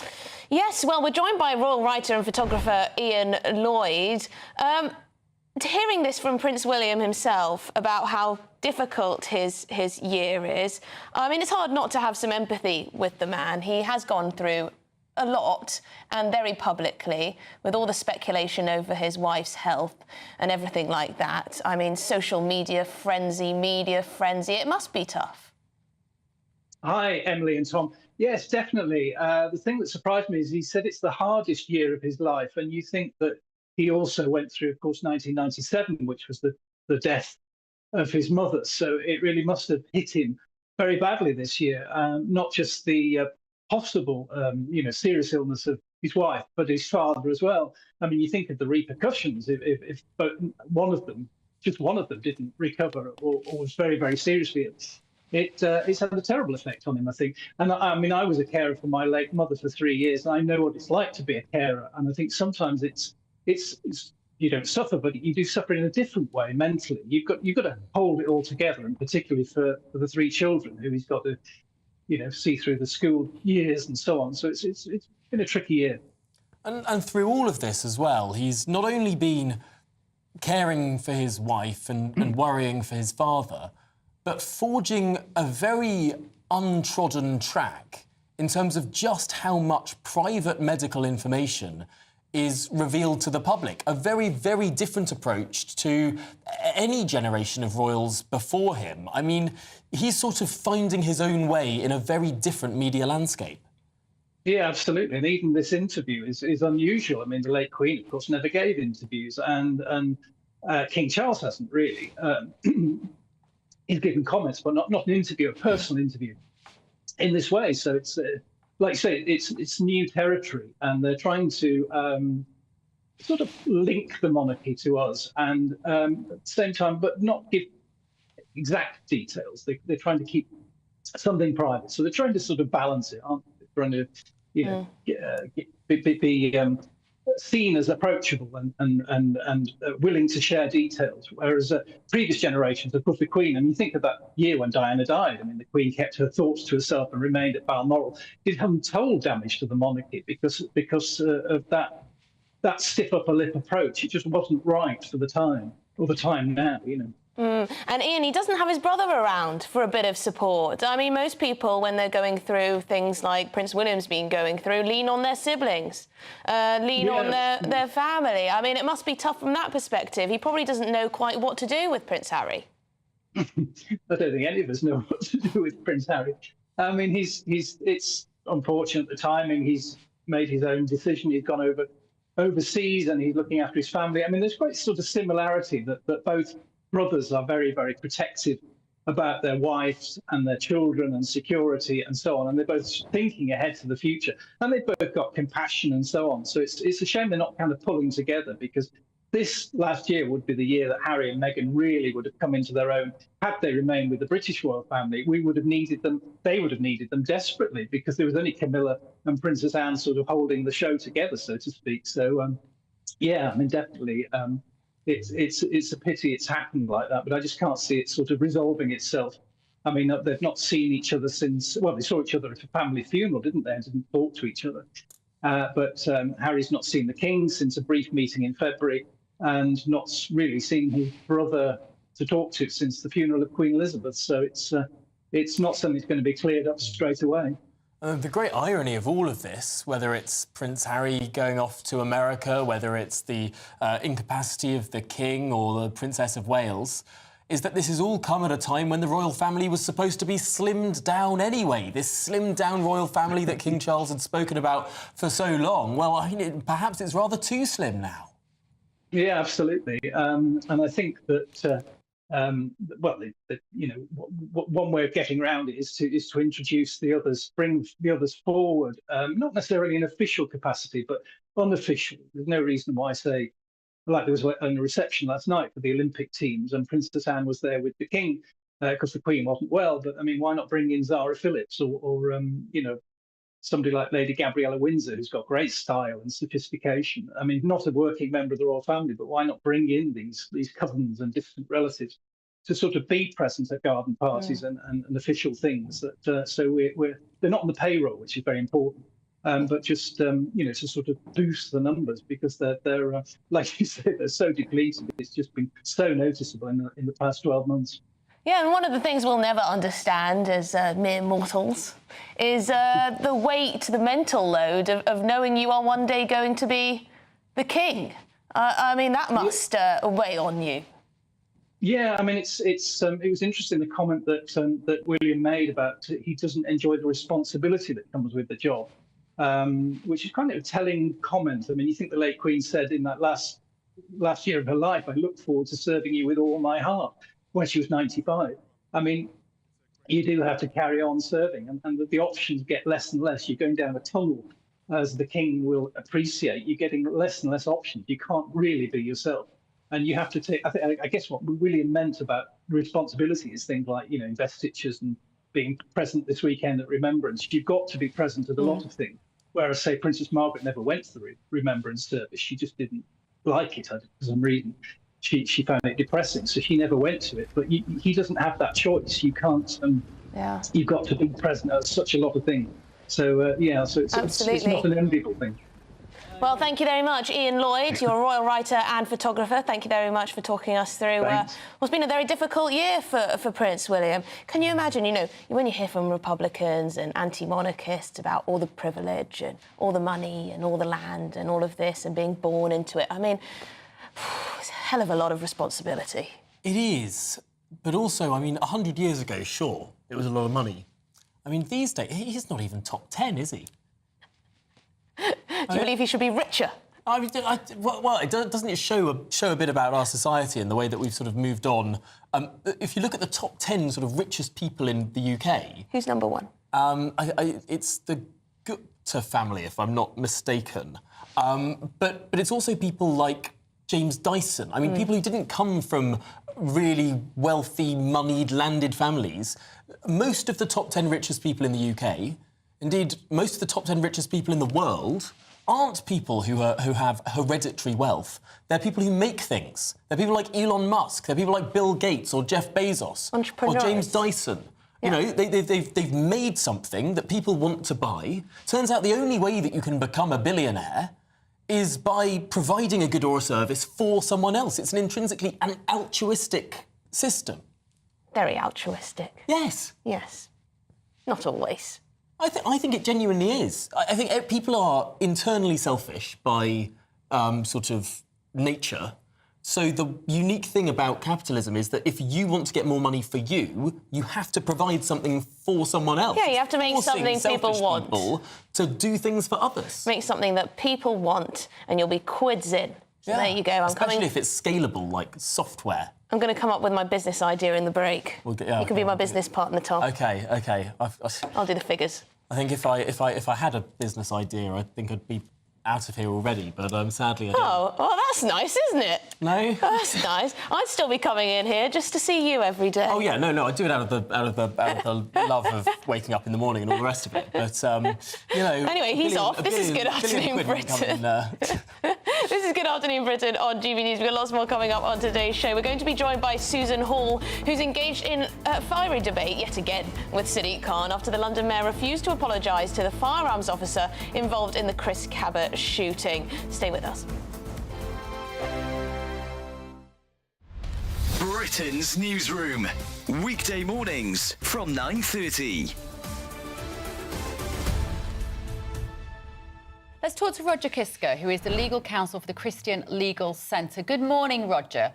I'm really impressed, actually, by the fact that this school is taking the government to court on this. It's the only way we might get any sort of change. How important is it for these families who find a local religious school to keep their children in there? And are they all billionaires awash with cash? Yeah, I mean, first of all, this is about the fundamental right to educate your children in conformity with your religious beliefs. That's a right guaranteed under the European Convention of Human Rights. And any legislation, primary or secondary, has to be compatible with that convention. And so the basis of our claim is that this is an unfair tax because every country in the EU, first of all, it was by directive that there was no VAT on private education. In the Council of Europe, which is 56 member states, there are no other countries which put VAT on private education. This is an attack on school choice, and this is an attack on honest, hardworking parents who simply want to have their kids educated in a manner which they want them to be raised by themselves. And that, in a democratic nation, should be a given. Obviously, Labour's logic being, just to provide some balance here, Roger, is that families who send their children to private school can afford the extra 20%. Whether they have 1, 2, 3, 4, 5 children at school, they should be able to afford it, and the schools should be able to absorb some of that cost. And that money will be spent in the state sector. Can you see the logic behind the reasoning? To be honest, I can't, because not every school is Eton. Not every parent has the means to send their children to private education. GB News, the People's Channel.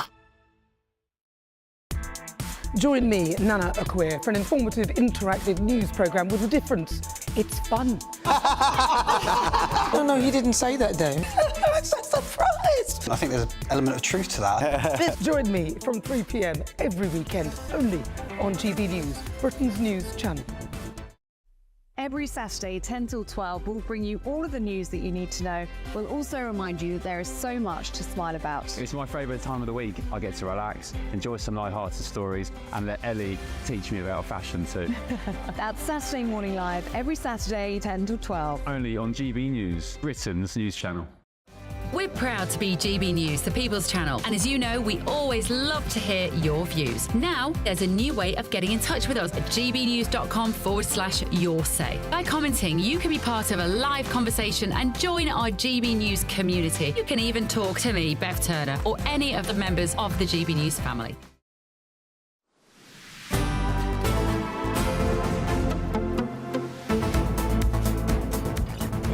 Good afternoon, Britain. It's coming up to 10 to 2. Now, 3 people have been arrested in Birmingham after a man was filmed indiscriminately shooting fireworks from a rocket launcher, all at passers-by.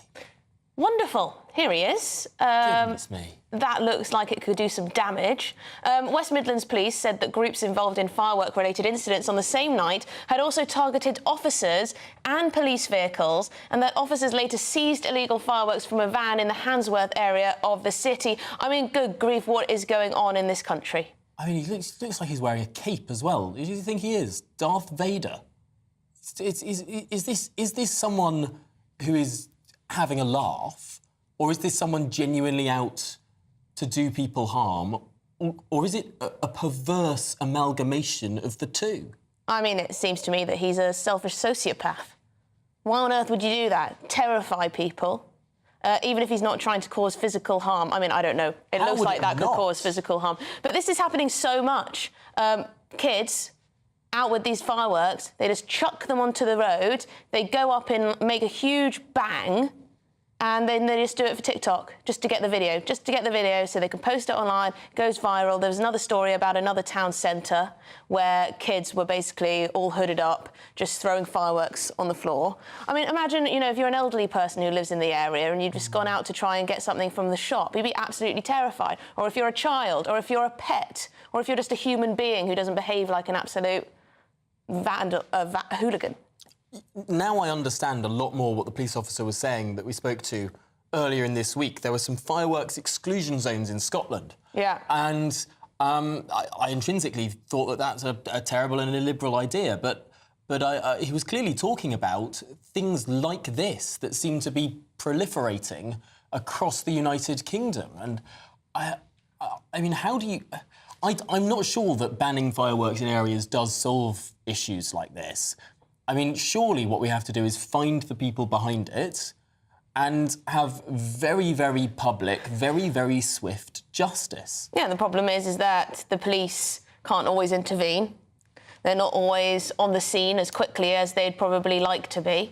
Antisocial behaviour isn't taken that seriously. There's probably a view that, well, you know, it's the start of November, it's the fireworks time, it'll all be over, you know, in the next couple of days. People won't be buying the fireworks anymore, they won't be causing this mischief or whatever. But actually, it makes people feel less safe. It makes people feel isolated when you see people behaving like that, because you feel just unprotected. You don't feel like you're part of a community or a proper society if you still see people behaving like that and getting away with it. And yet we are the most... That's just how I feel. And yet we are the most surveilled society on Earth. Yeah, Per for person, no use. there are more CCTV cameras than any other country. I mean, we could find these people. We could follow these people camera to camera to camera and see where they end up and then arrest them. All it would take is a little bit of police resourcing. I just feel like the will is not there. You know, when someone escapes from a prison or there's an acid attack suspect on the run, we always find them. We find them in the end, and you know, days later the CCTV is found and go on to the. And I get that those things are sort of a higher priority than the low-level antisocial behaviour. Although fireworks out of a rocket launcher doesn't seem particularly low-level to me. But if the same intensity was put on those searches, these people would be found. I mean, if the new government campaigned with quite a strong message on antisocial behaviour, so if they can get this sorted, they will benefit hugely. Because this is what people are talking about day in, day out. Of course, they're talking about big issues and other issues. But the antisocial behaviour in their village, in their town, in their city centre, it does feel like it's going unpunished, and it does feel like it's accelerating. I mean, I was talking the other day about seeing 2 separate incidents of shoplifting in the space of 5 minutes in a local supermarket that I went into. I was shocked. I felt like, I don't know, I felt like my mother or something. I was like, how dare they? But you know, infuriating that they just get away with it. It's the same people. It's the same people who shoplift who then launch fireworks out of rocket launchers. It winds me up so much. Just need Shouldn't be allowed to do it. Shouldn't be allowed to do it. Well, much more to come on Good Afternoon Britain. Stay with us.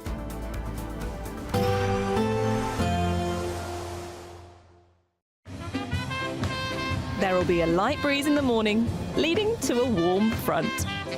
Boxed heat pumps, sponsors of weather on GB News. Afternoon. Thanks for being there for the latest weather update from the Met Office. Here on GB News, it's more of the same out there today. Dry but cloudy sums it up. But northern Scotland again seeing some good spells of sunshine. High pressure is dominating but sitting to the east. Weather fronts are trying to move in and they will make some progress during the weekend. But for the time being, just a lot of clouds. Some holes in the cloud across northern Scotland have allowed the sun to shine today, but they're going to allow it to turn quite cold tonight. Maybe some fog patches here as well. Elsewhere, a bit of drizzle coming into parts of the east coast of England, eastern Scotland, and some spots across the south again. A bit damp across Devon and Cornwall. Temperatures holding up, 6 or 7 degrees Celsius, 9 or 10 in the west, but we will see some frost across northern Scotland where the skies stay clear. Some sunshine here again on Saturday. Again, elsewhere, fairly gloomy. We may see a bit more in the way of light rain and drizzle on the east coast as well, so a bit dreich here, but some sunshine again in northwest Scotland once the fog has cleared. We'll see a lot of cloud for Northern Ireland again, and maybe some drizzle at times here across the east in particular, so perhaps a little damp in Belfast. Some drizzly conditions for northeast England and at times along the south coast, but a good chunk of England and Wales just dry and cloudy again. Northern parts of Wales, northwest England may poke out with a bit of sunshine. Hang on to sunny skies across the Highlands. Elsewhere, not a great deal of change. Bit damp, a bit drizzly on some of these North Sea coasts, and feeling quite cool here as well. If it is damp and drizzly, temperatures really struggling actually, lower than recent days, just 8 or 9 Celsius. For the west, we should again creep into the teens, particularly where we see some sunshine in the far northwest. But in the far northwest, more in the way of cloud and rain for Sunday morning. Outbreaks of rain moving in, that's a weather front. It will turn brighter come the afternoon, but again, a lot of cloud for England and Wales. A bit more in the way of rain, particularly in the west, but eastern areas, at least on Sunday, should be a little brighter, and for most of us, a little milder as well. Bye for now. We can expect clear skies, leading to a light and warm day ahead. Lovely. Boxed Solar, sponsors of weather on GB News. We're giving you the chance to win everything you need to celebrate the festivities. There's £20,025 in tax-free cash. There's £5,000 to spend on gifts for all the family. There's £500 to spend in your favourite supermarket. And a festively themed GB News goodie bag. We'll get it all to you in time for the big day. For another chance to win, call 0903 681 3232. Calls cost £2 plus your network access charge. Text cash to 63232. One entry costs £2 plus one standard network rate message, or text bonus to 63232. 5 entries cost £5 plus one standard network rate message. You can enter online at gbnews.com/win. Entries start from just £2, or post your name and number to GB09 PO Box 8690 Derby DE1 9TT. UK only. Entrance must be 18 or over. Lines close at 6 p.m. on the 22nd of November. Please check the closing time if listening or watching on demand. Good luck. Join me, Camilla Tominey, for a frank and honest discussion with those in power that cuts through the spin and gets to the heart of the issues shaping our nation. You haven't confirmed that you want to stand as leader, but you haven't ruled it out either. This report basically says that he's not fit to stand trial. Is he indecisive? Incompetent? I deliver the dose of reality Westminster needs. That's the Camilla Tominey Show at 9:30 every Sunday on GB News, the People's Channel, Britain's news channel. Hi there, I'm Michelle Dewberry, and I'm going to take a second to tell you all about my show, Dubes & Co. We start off with the issues of the day. We then bring in both sides of the arguments. We get rid of the disrespect, and then you throw me into the mix. And trust me, I'll tell it exactly how it is. And then, of course, the magic ingredient, you at home. We mix it all together, and what have we got? In my opinion, the best debate show in town. Monday to Friday, 6 till 7 on GB News, Britain's news channel. Why go out on a Friday night when Friday night comes straight to your home? Talking about? Join me and my A-team of top pundits. Chemistry tonight is electric. As we tackle the big stories of the day with wit, insight and fearless energy. Man of the people. It's all vibe. Just a filing cabinet on wheels with a tie on. So, order in Friday Night Live with me, Mark Dolan, every Friday at 8, only on GB News, the People's Channel, Britain's news channel. It's Patrick Christie's Tonight, and here we do things differently. It's explaining the absolute madness of this, doesn't it? It's explosive. I mean, this is very good. It's lively. 850. Your government sat there, Sean, and it did nothing. It's controversial. And the Middle East has been in turmoil since before I was born. It's everything you need to kickstart your evening. Everyone's had their Weetabix tonight. I love to see it. That's Patrick Christie's Tonight, weeknights from 9 p.m. Only on GB News, the People's Channel, Britain's news channel.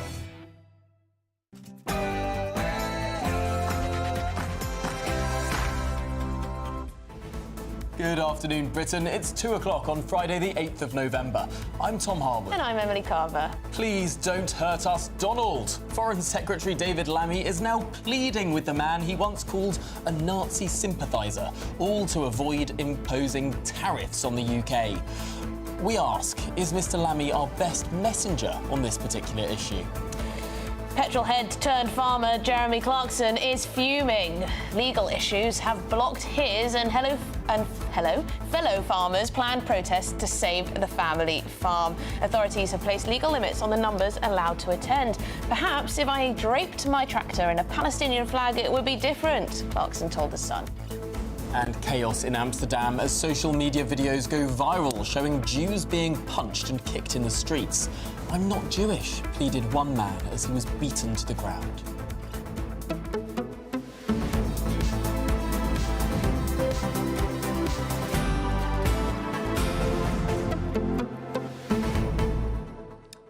Just a little bit of news that has been breaking a little bit earlier today, of course, is that Jonathan Powell, who, of course, worked for Tony Blair in his Downing Street, now works for Keir Starmer in his. He's been appointed as the National Security Advisor, a very, very significant role in government. And this comes all after Jonathan Powell was the man responsible for negotiating away the Chagos Islands. So it seems that the Prime Minister was very happy with that deal, so happy with that deal that the man behind it has now been promoted. And that deal might be up in the air. Now that Trump is going to be in office in the White House, he may have something to say about all that. He might well have a little bit less respect for the United Nations than the previous White House, and might be a little bit concerned that an ally of China is going to seize control of all of these islands that surround one of the most important US military bases on Earth. Now, National Security Advisor. Big job. Big job. Big job. Lord Frost used to do it under Boris Johnson. Got to keep your eye on absolutely everything that's going on globally. Oh, yeah. And how that might impact our security here. I mean, where do you even start with a job that big? I mean, the committees that you sit on, the people that you advise, the conduit that you act between the Prime Minister and the security services. I mean, it is hard to overstate the importance of this job in government. And you say he was the architect of the Chagos Islands? He was the guy behind it. That was his big gig in government. But now, of course, that's signed, sealed, almost delivered. He's been promoted. Well, make of that what you will. gbnews.com/your say. Please do get in touch. Join the discussion today. But it's your headlines with Tatiana Sanchez.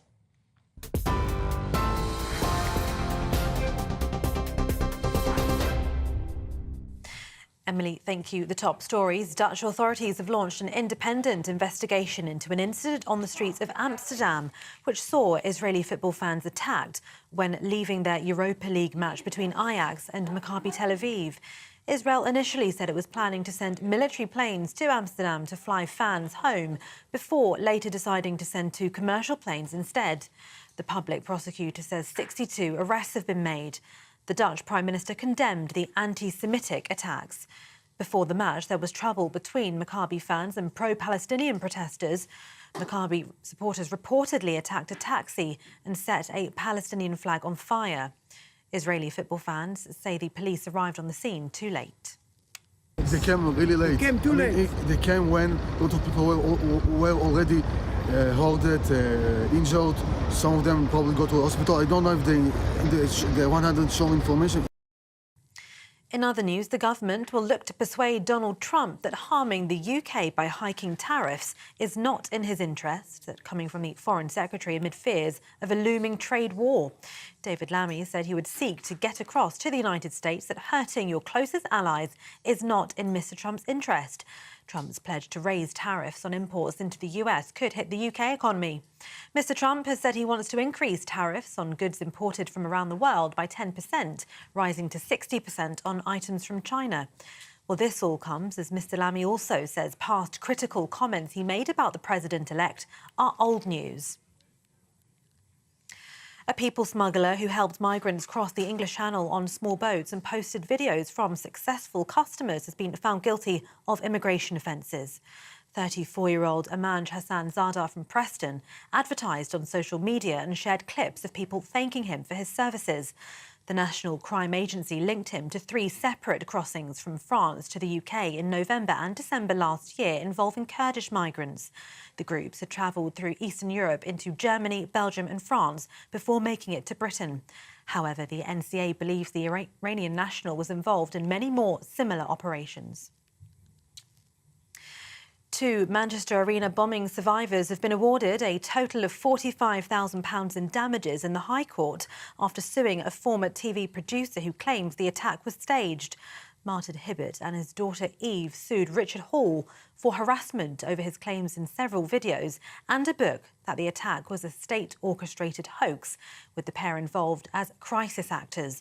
The pair suffered life-changing injuries at that Ariana Grande concert in May 2017, with Mr. Hibbert left with a spinal cord injury and Miss Hibbert facing severe brain damage. Mr. Hall claimed his actions were in the public interest as a journalist. Sir Keir Starmer has pledged £3.5 million in support for veterans facing homelessness. The funding will go to the Reducing Veterans Homelessness programme, which provides specialist support for employment and independent living for veterans experiencing or at risk of homelessness. Announcing the funding boost, Sir Keir said veterans represent the very best of our country. He also said we must honour their sacrifices. Liberal Democrats leader Sir Ed Davies says it's encouraging, but there's always more that can be done. We can always do more. I'm really proud of how the Liberal Democrats, with people like Helen Morgan, have stood up to make sure we have higher standards of housing for soldiers as well as veterans. And I'm really proud that we have 7 Liberal Democrat MPs now who served in our armed forces, and we will be encouraging and fighting for the rights of veterans. And it's been announced that the Princess of Wales is to attend 2 Remembrance Day events this weekend. Buckingham Palace says Princess Catherine would attend both the Remembrance Sunday service at the Cenotaph and the Festival of Remembrance at the Royal Albert Hall tomorrow. But the palace also said the Queen's attendance at Remembrance events will be subject to medical advice nearer the time. Queen Camilla is unwell with a chest infection and was forced to pull out of engagements earlier this week. Those are the latest GB News headlines for now. I'm Tatiana Sanchez. More news from me in half an hour.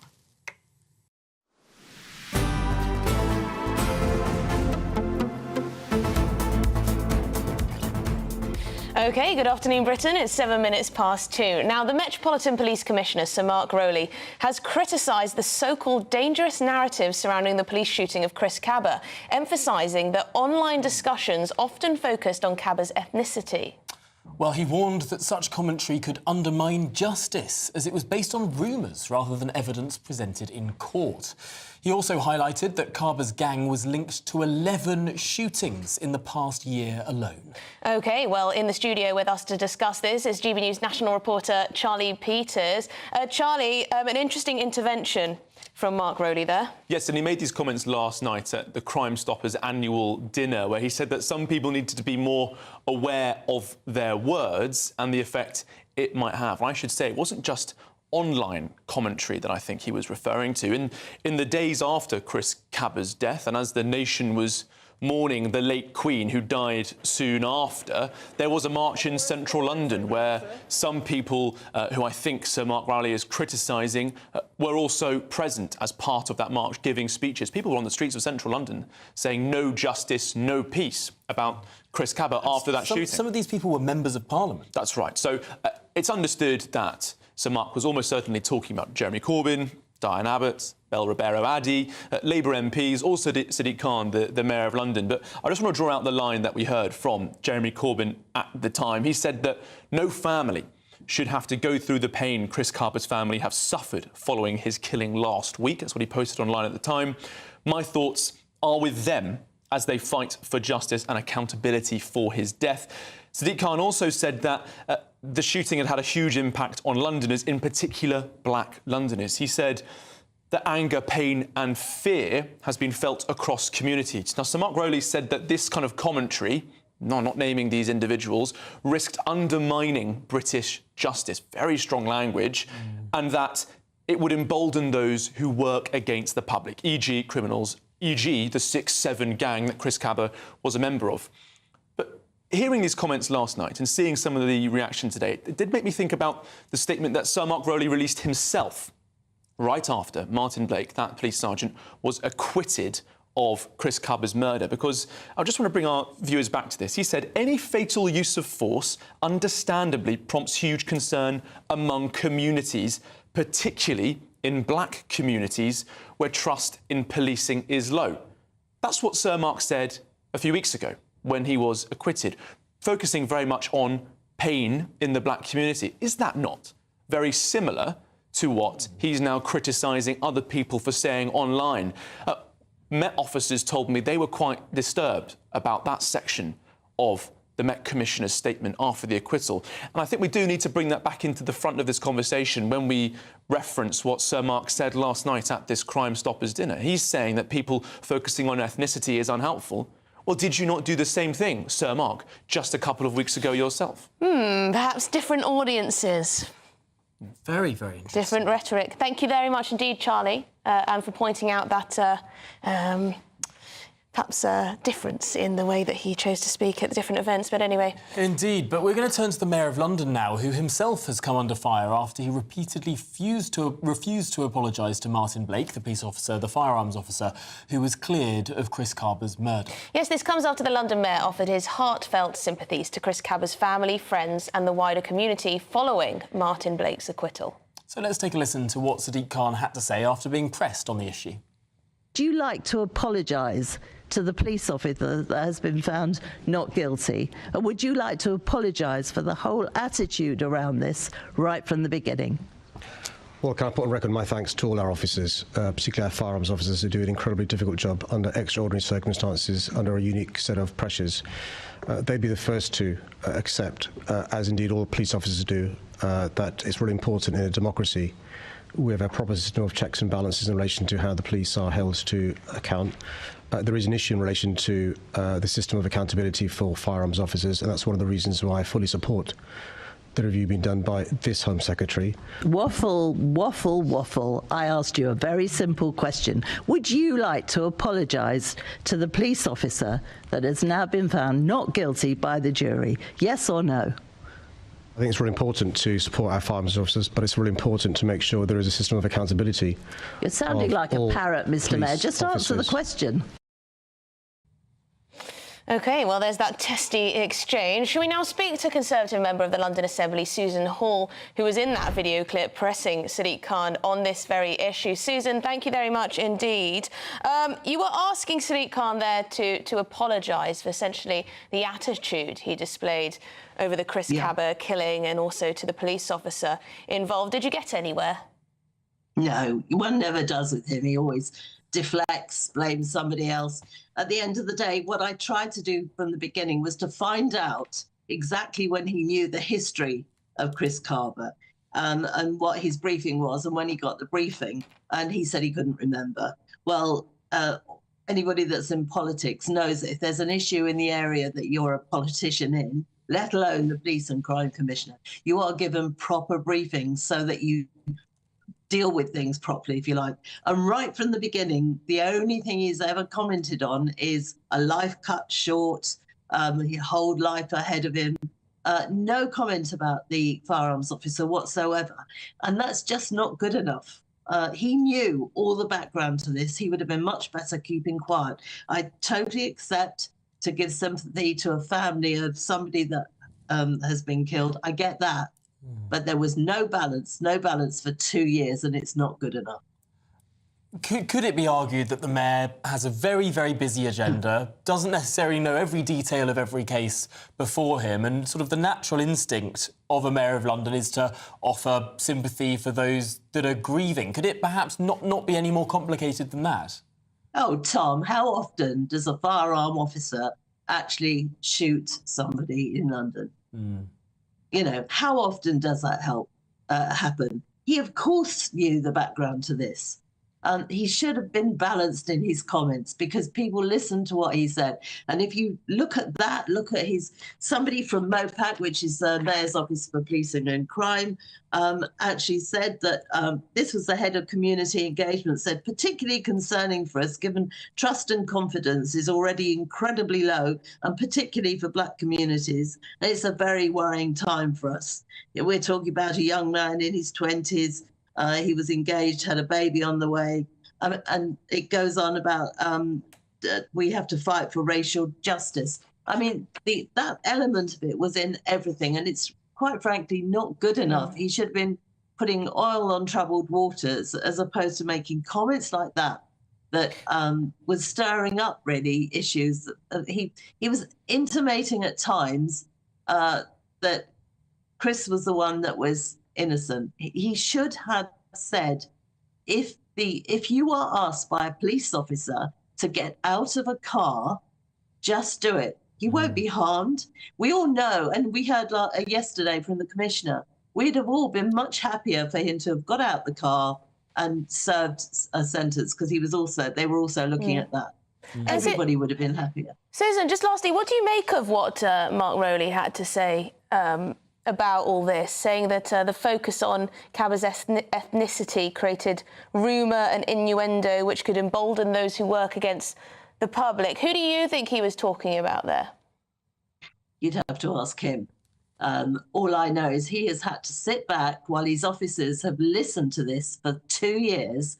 I can't tell you how many letters I've had today, emails I've had today from firearms officers, present and past, saying thank you for standing up for them, because no politicians are. They all just went immediately to the side of the person that was shot.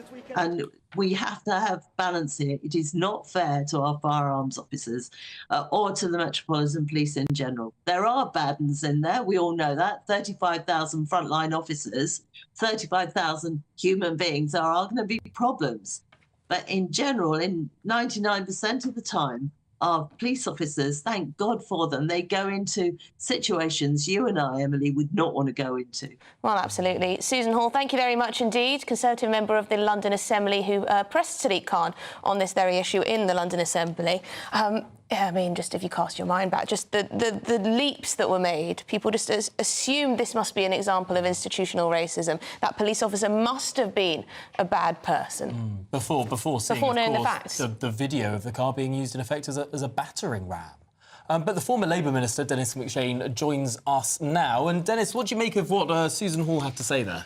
Well, Susan does really keep rerunning her lost campaign against Sadiq. She's obsessed with him. I'm not. I think he's got some good things. Isn't her job? Hang on a second.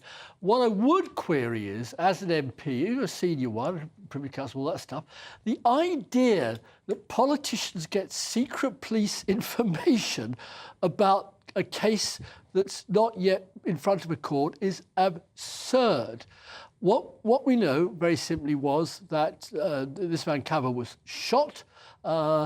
We've lost one of the greatest aspects of British policing over centuries, unarmed policemen. In America, there's about 1,000. Cops kill about 1,000 people every year. I think it rarely gets above single figures. It's a fabulous record.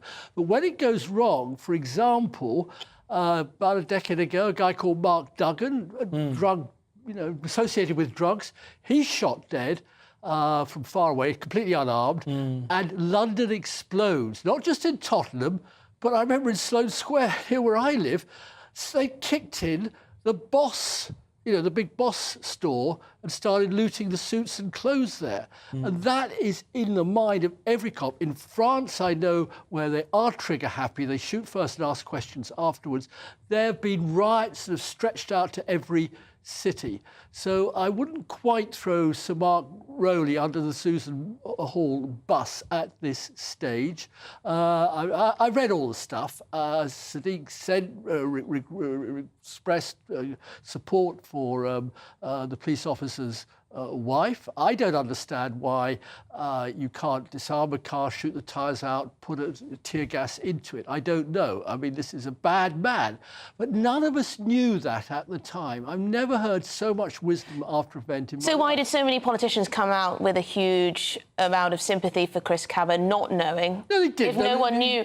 Yes, there were. Yes, there were. There was a lot of claims of institutional racism. There were politicians who went out and expressed concern for this man before they knew anything either. OK, I mean, absolutely fair point. But I've looked at them. I have to say they were the usual suspects. Just as Boris Johnson has never apologised for calling Muslim women letterboxes. No, I'm sorry. I mean, I've just been, you can see this little thing here, my hand. I was in hospital today, small treatment, nothing serious, don't worry, I'm not going to die. And about half the people there were immigrants, and they're wonderful. Hang on, did Boris Johnson call Muslim women letterboxes? Yes, you do refer to He said that burqas looked like letterboxes. Yeah, OK, all right. If you're I disagree with wearing burqas. Again, do not get me wrong. Ironically, that comment was in an article in The Telegraph where Boris Johnson was defending the right of people to wear burqas. It's the most misquoted article in... It's there, and the other things. He's just trashed what's his name? Because I was on GBNews a couple of days ago, I checked him up. His language on Donald Trump, wholly unfitting to be president of the US. Is he called onto the naughty step here at GBNews and told he should apologise? No. I mean, it's this constant. Boris Johnson is no longer the Prime Minister of this country, Dennis. Oh, he is one of the most influential Conservatives there. You think he's still running the show behind the scenes? Oh, no, but if you think he's given up ambition, then you don't know my Boris as well as I do. Now, to get back to the main point, I mean, yes, Sadiq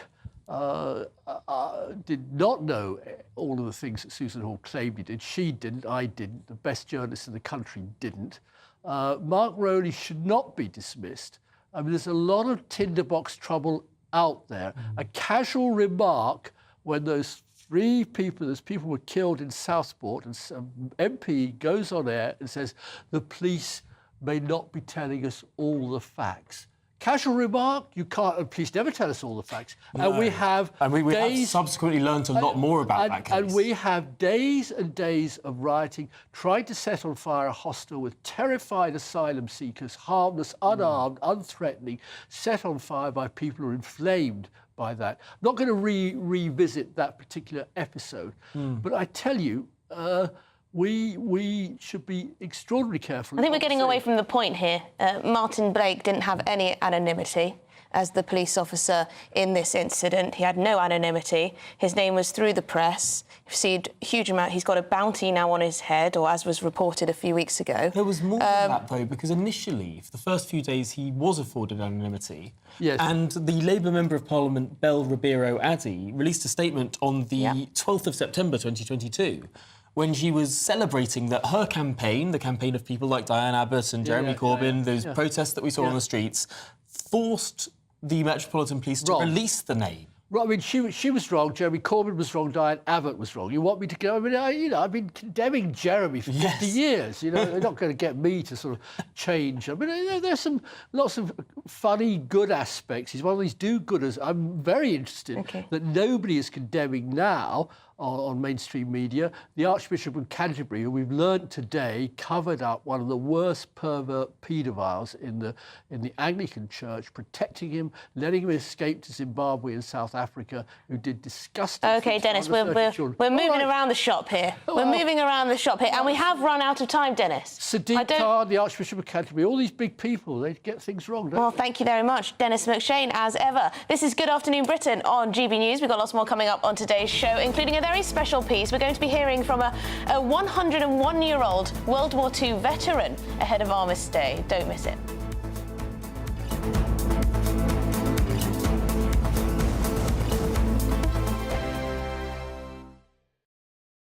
Sunday with Michael Portillo from 11, only on GB News.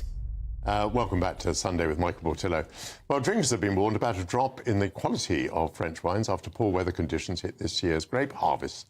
Winemakers across France will make 240 million fewer bottles of wine this year, the country's farming ministry said on Tuesday. So should we think of switching from French to English? I'm joined now by sommelier and founder of Inflorescence Wines, Jacinta Madison-Williams. Hello, Jacinta. Good morning. Nice to see you. First of all, let's just think about the poor French. Has this been a fairly universal weather catastrophe for France? It has. Kind of across the board, we're about 22% down on last year's crops, which is quite significant. I think it's like one of the 4 years over the last century that have been this low. And it's affected both quality and quantity? I would say more so quantity. There's always ways of counteracting quality. It depends if people are desperate to make wine. They can obviously push out more watered down grapes. There's been a lot of rain, if you hadn't noticed. Not only in France, we felt it here too. But lots of frost, supercell hailstorms have completely wiped out some crops. So in some cases, there's nothing to make.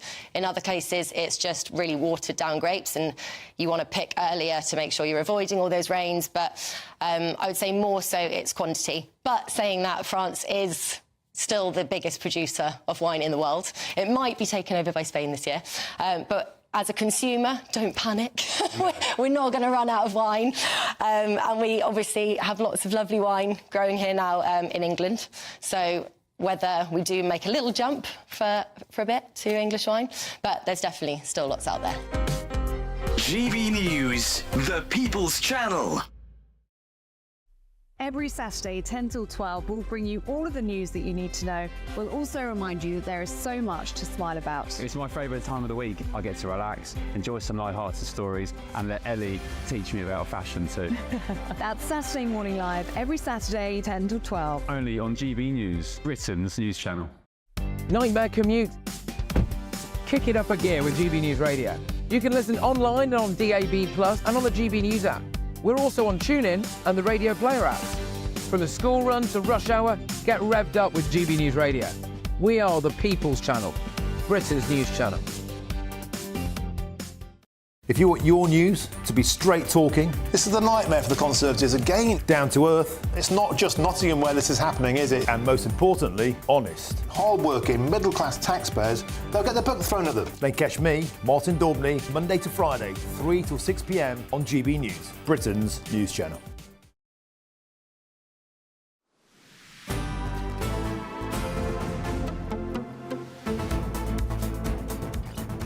Good afternoon, Britain. It's 26 minutes past 2, and as we all look ahead to Armistice Day, the royal historian Dr. Tessa Dunlop has spoken to a 101-year-old Second World War veteran called Betty Webb.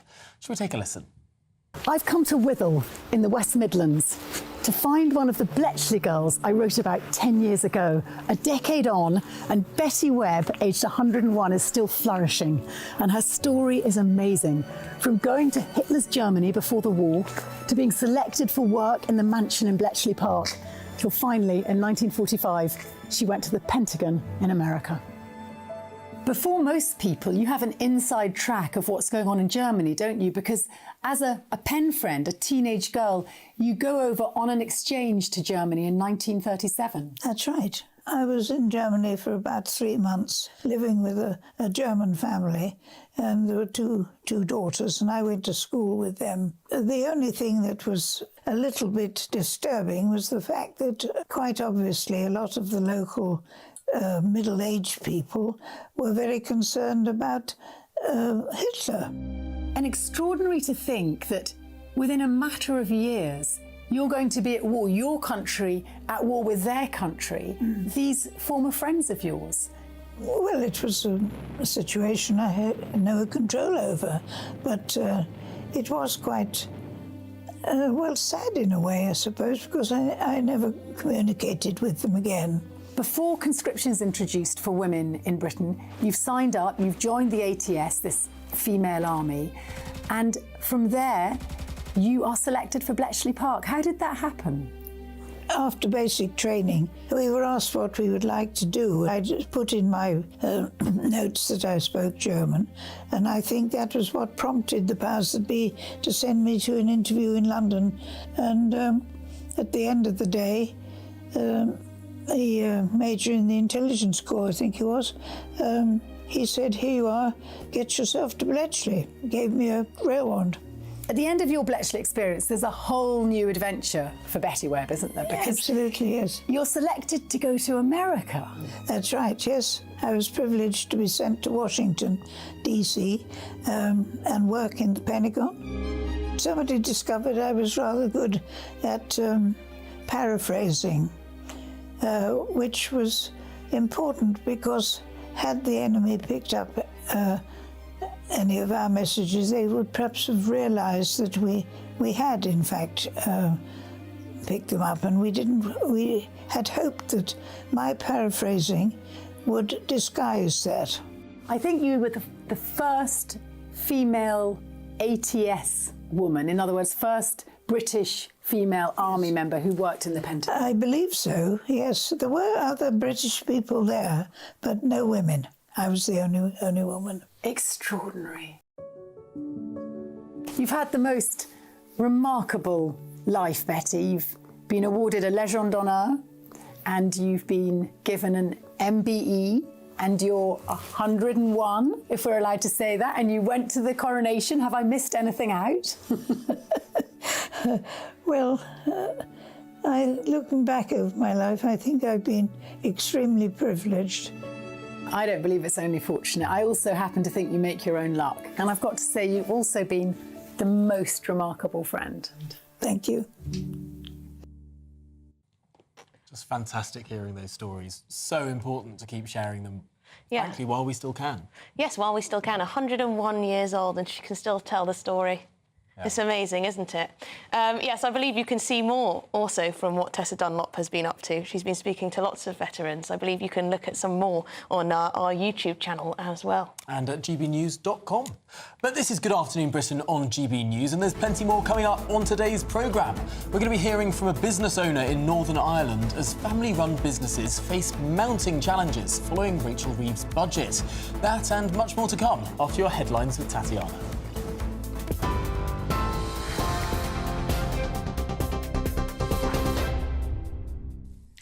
Tom, thank you very much. The top stories. Well, Dutch authorities have launched an independent investigation into an incident on the streets of Amsterdam, which saw Israeli football fans attacked when leaving their Europa League match between Ajax and Maccabi Tel Aviv. Israel initially said it was planning to send military planes to Amsterdam to fly fans home before later deciding to send 2 commercial planes instead. The public prosecutor says 62 arrests have been made. The Dutch Prime Minister condemned the anti-Semitic attacks. Before the match, there was trouble between Maccabi fans and pro-Palestinian protesters. Maccabi supporters reportedly attacked a taxi and set a Palestinian flag on fire. Israeli football fans say the police arrived onto the scene too late. They came really late. They came too late. They came when a lot of people were already hurted, injured. Some of them probably go to the hospital. I don't know if the 100 show information. A people smuggler who helped migrants cross the channel on small boats and posted videos from successful customers has been found guilty of immigration offences. 34-year-old Amanj Hassan Zada from Preston advertised on social media and shared clips of people thanking him for his services. The National Crime Agency linked him to 3 separate crossings from France to the UK in November and December last year, involving Kurdish migrants. The group had travelled through Eastern Europe into Germany, Belgium and France before making it to Britain. However, the NCA believes the Iranian national was involved in many more similar operations. And it's been announced that the Princess of Wales is set to attend 2 Remembrance Day events this weekend. Buckingham Palace says Princess Catherine would attend both the Remembrance Sunday service at the Cenotaph and the Festival of Remembrance at the Royal Albert Hall tomorrow. But the palace also says the Queen's attendance at Remembrance events will be subject to medical advice nearer to the time. Queen Camilla is unwell with a chest infection and was forced to pull out of engagements earlier this week. And those are the latest GB News headlines for now. More news in half an hour. For the very latest GB News direct to your smartphone, sign up to News Alerts by scanning the QR code or go to gbnews.com/alerts.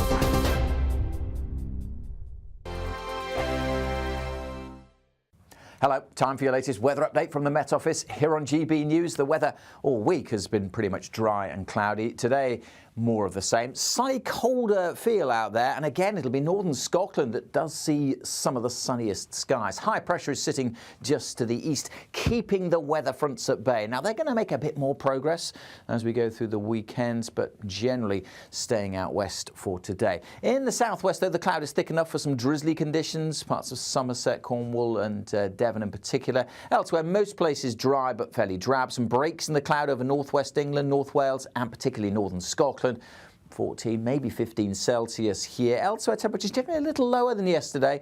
Some parts of the east struggling to reach double digits, so it'll feel quite cool, even though the winds are light. As I mentioned, northern Scotland favour for some sunshine, but here again, like last night where we've got the clear skies, temperatures will be dropping away quite sharply. But a fine evening nonetheless, a cloudy evening for Northern Ireland. Greater chance of seeing some drizzly conditions here, particularly across the southeast and the southwest of England, where we'll continue to see light rain and drizzle on and off, particularly over the moors here. But even at lower levels, with that bit more of a breeze blowing, it will be quite damp. The rest of the country, though, generally staying dry. Again, where we've got some clearer skies, temperatures will drop away. But for most places, that cloud acting like a blanket, thickening up in the eastern areas. So a little bit of light rain and drizzle coming into northeast England and eastern Scotland by morning time. With the clearer skies across northern Scotland, a touch of frost is possible in sheltered glens. But most of us start the weekend at 6 or 7 degrees, if not a touch warmer. It's more of the same tomorrow, by and large. The main difference will be these eastern counties of England and Scotland, where there will be some rain and drizzle. That's going to feel quite dreary, quite dank, and again some drizzly conditions in the west. Most places again just dry and cloudy, but temperatures only 8 or 9 Celsius for many, so feeling chilly. The latest GB News travel. Good afternoon, I'm Jules Buckley. Still issues for the A55 in North Wales this afternoon. Closed both ways. Dargavulchi at 16 to Llandudno Junction at 18, and big queues at the moment either side of an ongoing issue there. Southbound side of the M40 in Warwickshire, the stretch from Gaydon to Banbury, 12 to 11 struggling. It follows an earlier collision, all lanes are back open.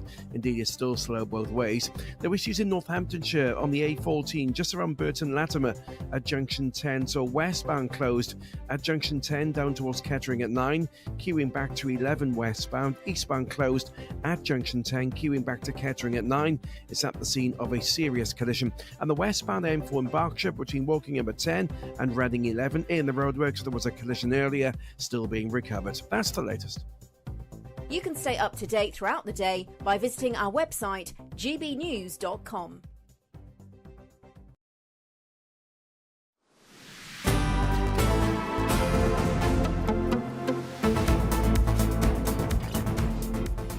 OK, good afternoon, Britain. It's 37 minutes past 2. Now, we've got a lot more coming up on the show, but before that, it is time to speak to Martin Daubney because he's up at 3.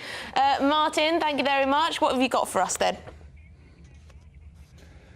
Live at 5, Nigel Farage will be blasting out from the valleys of Wales at Reform's Welsh Conference, his first public address since, of course, that historic night at Mar-a-Lago when President Trump was voted in, the 47th president of the USA. Talking of which, is a special relationship on death row. Donald Trump could offer Britain a beautiful trade deal, but will Sir Keir Starmer go for it? His party's unbridled contempt for the man, plus his love affair with Brussels and an obsession with net zero, could that torpedo the deal of the century? And London Mayor Sadiq Khan under pressure to give free transport to all asylum seekers in London, including those who came here illegally. Why on earth should illegal immigrants get a free Oyster card to travel around Britain when even soldiers, veterans don't get the same treatment? Is it fair, or is it a flagrant waste of taxpayers' money? You can probably guess my opinion. That's coming 3 till 6. Oh, I don't know what your opinion is, Martin. Oh, I don't know. Always hard to guess. Yeah, not enough the free travel, I think. Thank you very much indeed, Martin. Have a fantastic show and an even better weekend. Good stuff. Well, we're going to turn to the budget now, and don't turn off your television sets, because family-run businesses are facing mounting challenges following that all those new tax measures in that budget. Yes, the business property relief that was taken off farmers is also being applied to family firms, and many major employers are reassessing future investment plans. Well, the question is, will that stifle growth in the United Kingdom? Let's cross to our Northern Ireland reporter, Doogie Beattie, who joins us from an industrial generator company in Lurgan in County Armagh. Doogie, tell us what exactly this tax might hit. Well, hello and welcome to AJ Power. This is a family firm, and we all think of family firms as something like a corner shop or a small business, etc. But if you look at it here, this is a major firm. This is just one of four industrial factory sites here. In fact, the firm has just been awarded the King's Award for International Trade. This is new money. Trade, when you export, it is all new money into the economy, and this is the very type of business that the Labour government should be looking after. But it is owned by a family, and joining me now is Ashley Piggott. He is the chairman and MD of this company. Ashley, tell us about family-run businesses in Northern Ireland. Northern Ireland has 80,000 businesses employing about 580,000 people. Of those, 2 are public on the LSE. 2,000 are foreign owned, and the majority of the rest are family owned businesses. I mean, what does this lack of death duties mean for you? It's just huge. All investments now stopped. This was a business which I formed 21 years ago with some former colleagues. We bet the house on our combined knowledge, and in that time we have continually reinvested in the business. We built 3 new factories, and we've essentially taken little or no dividends out of the company and just kept on reinvesting and growing the business. And I have a duty of care to the employees of this company. We've got approximately 150 people, a subsidiary in South Africa, a branch office in Dubai, and this is all in jeopardy now for an unaffordable tax, which at the projected number that we're looking at is twice the dividends that we've taken over 21 years.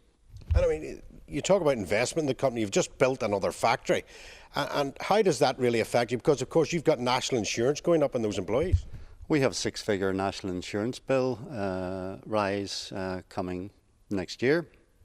And at the end of the day, life's been pretty tough for manufacturing companies in Northern Ireland.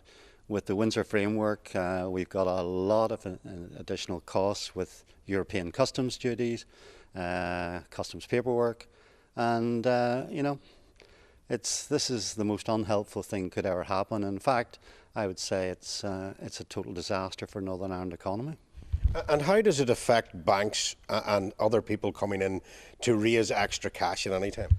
Well, we as a company have worked very hard to become literally debt-free. With the latest new factory, we've taken on more debt.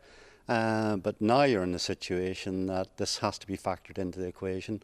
and I'm quite sure the banks will be looking very closely at our covenants, etc., etc., and it's going to make life very, very difficult. We most likely, to satisfy this tax, will have to sell one of the new factories and or pay excessive dividends, which will be a double taxation situation where we'll be paying 39.5% tax on the dividend and then having to pay this tax as well. And so will you create any extra jobs? The way things stand at the present moment, no.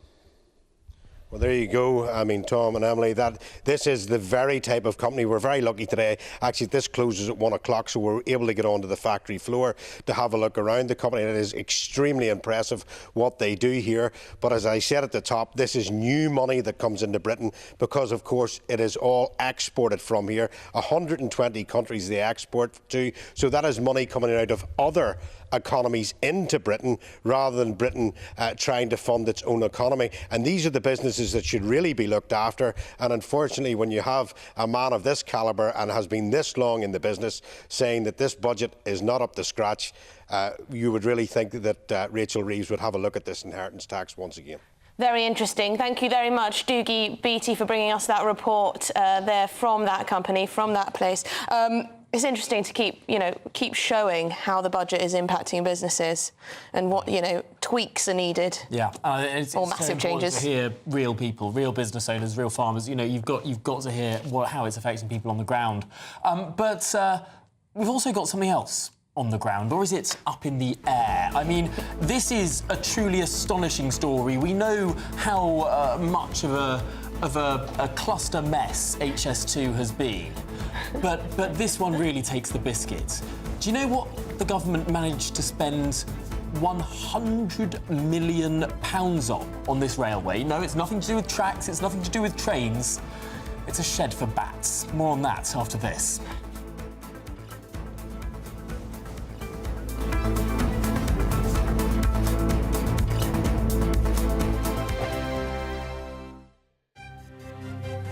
GB News Breakfast, every day from 6 a.m. But it turns out there's a growing number of grandparents who are now taking up the hobby. And not all of them are male. 7 million gamers are aged over 50, 7 million of them. And we're going to introduce you to one this morning. Her name's Kath Bowie. She's 76 years of age, and Kath has become a worldwide star of the game Fortnite. Good to see you, Kath. Hello, good morning to both of you. And tell me this, Kath, is Bowie your real name? Bowie. Yeah. Bowie. Yeah, it is my real name, yes. And you do it a Bowie and not a Bowie? It's a Bowie, yes, definitely Bowie, yes. Bowie or Bowie? Bowie. Bowie. But that's not what the Jim Bowie was called, or Jim Bowie was called in the Alamo. He was a Bowie. No, but that's what I'm called, Kath Bowie. Oh, right. She's their own superstar. You are your own superstar. You are indeed. Well, so we're led to believe, Kath, that there's nobody else like you, or very few people like you, but there is. There is lots of people your age, your stage, doing what you do. Yes, there's not a lot that streams. Okay, Fortnite, but there's definitely plenty that plays. Any game, you know what I mean? It doesn't have to be Fortnite. It can be any game. So, Kath, how did you get started in all of this? Oh, yeah, well, it's 7 years ago, actually. I walked into my teenage grandson's bedroom and just saw him playing what I now know, of course, what I play is Fortnite. And that was the very first week that Epic had released it. And it was just really love at first sight.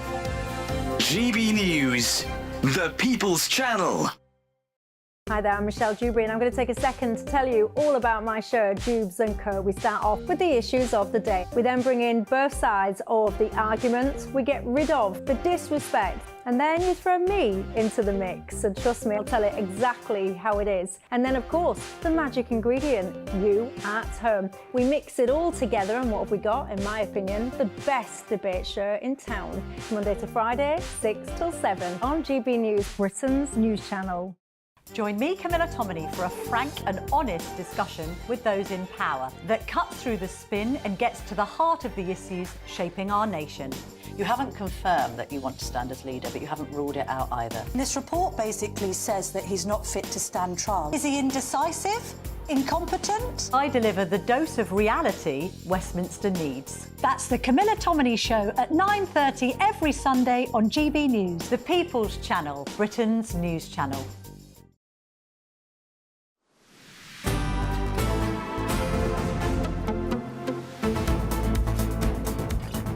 OK, welcome back. It's 2:47, and this is the story we've been waiting for, isn't it? I have been looking forward to this story for 3 hours. For 3 hours. The HS2 rail project allocated £100 million. £100 million. £100 million for a 1 kilometre tunnel. Why? To protect bats.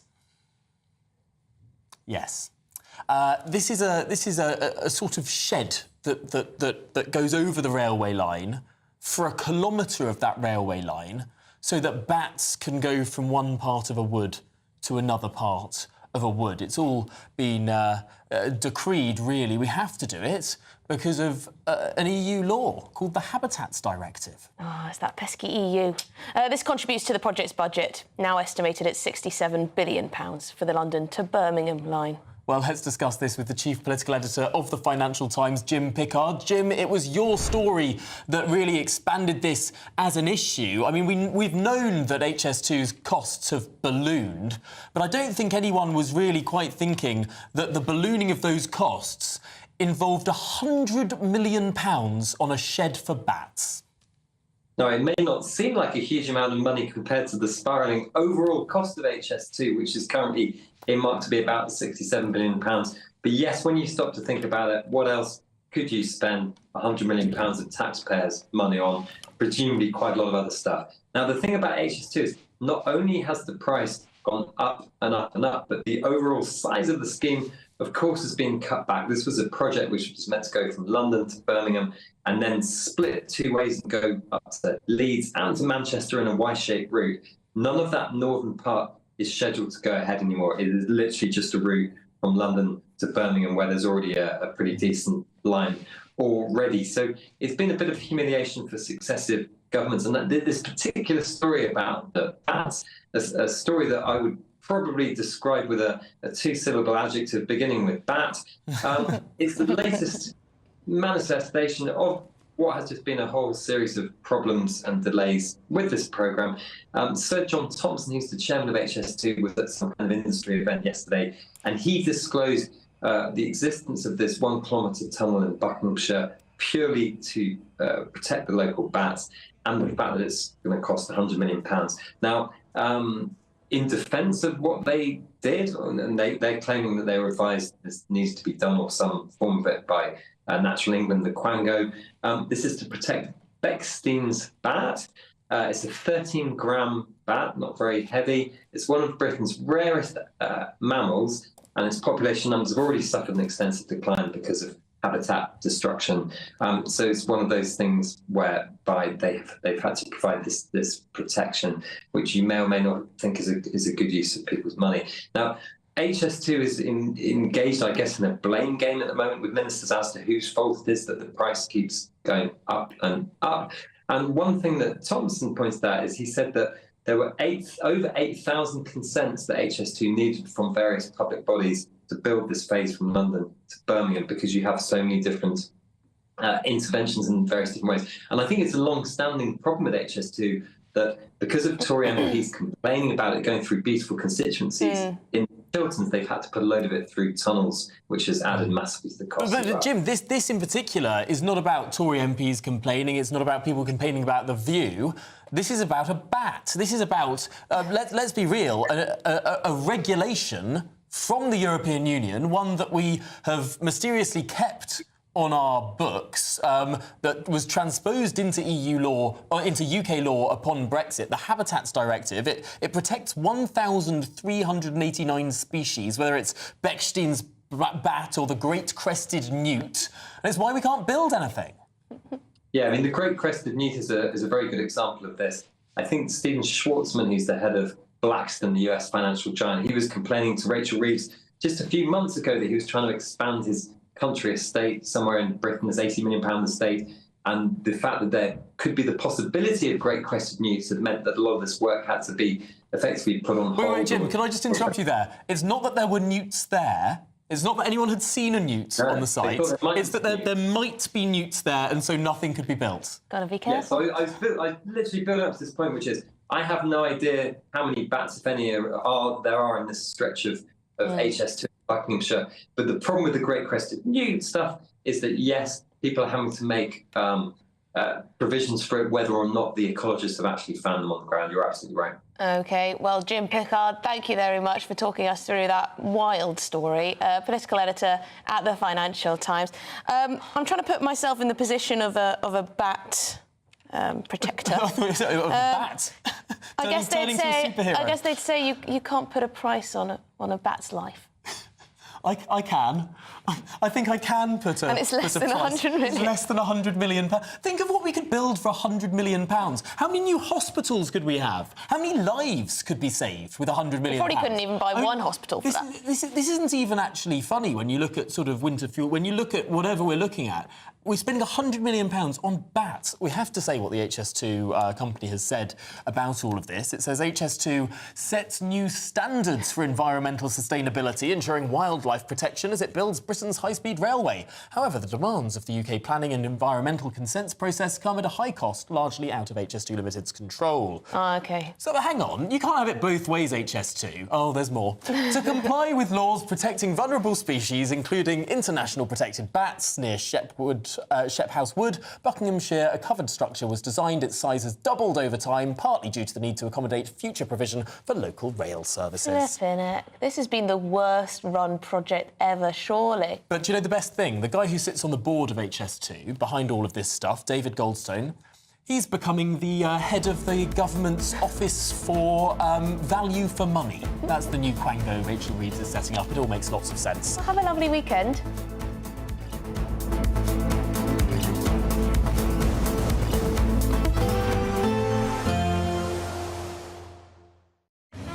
A nice bright morning will generate a lovely warm day, right through to the evening. Boxed Solar, sponsors of weather on GB News. Afternoon. Thanks for being there for the latest weather update from the Met Office.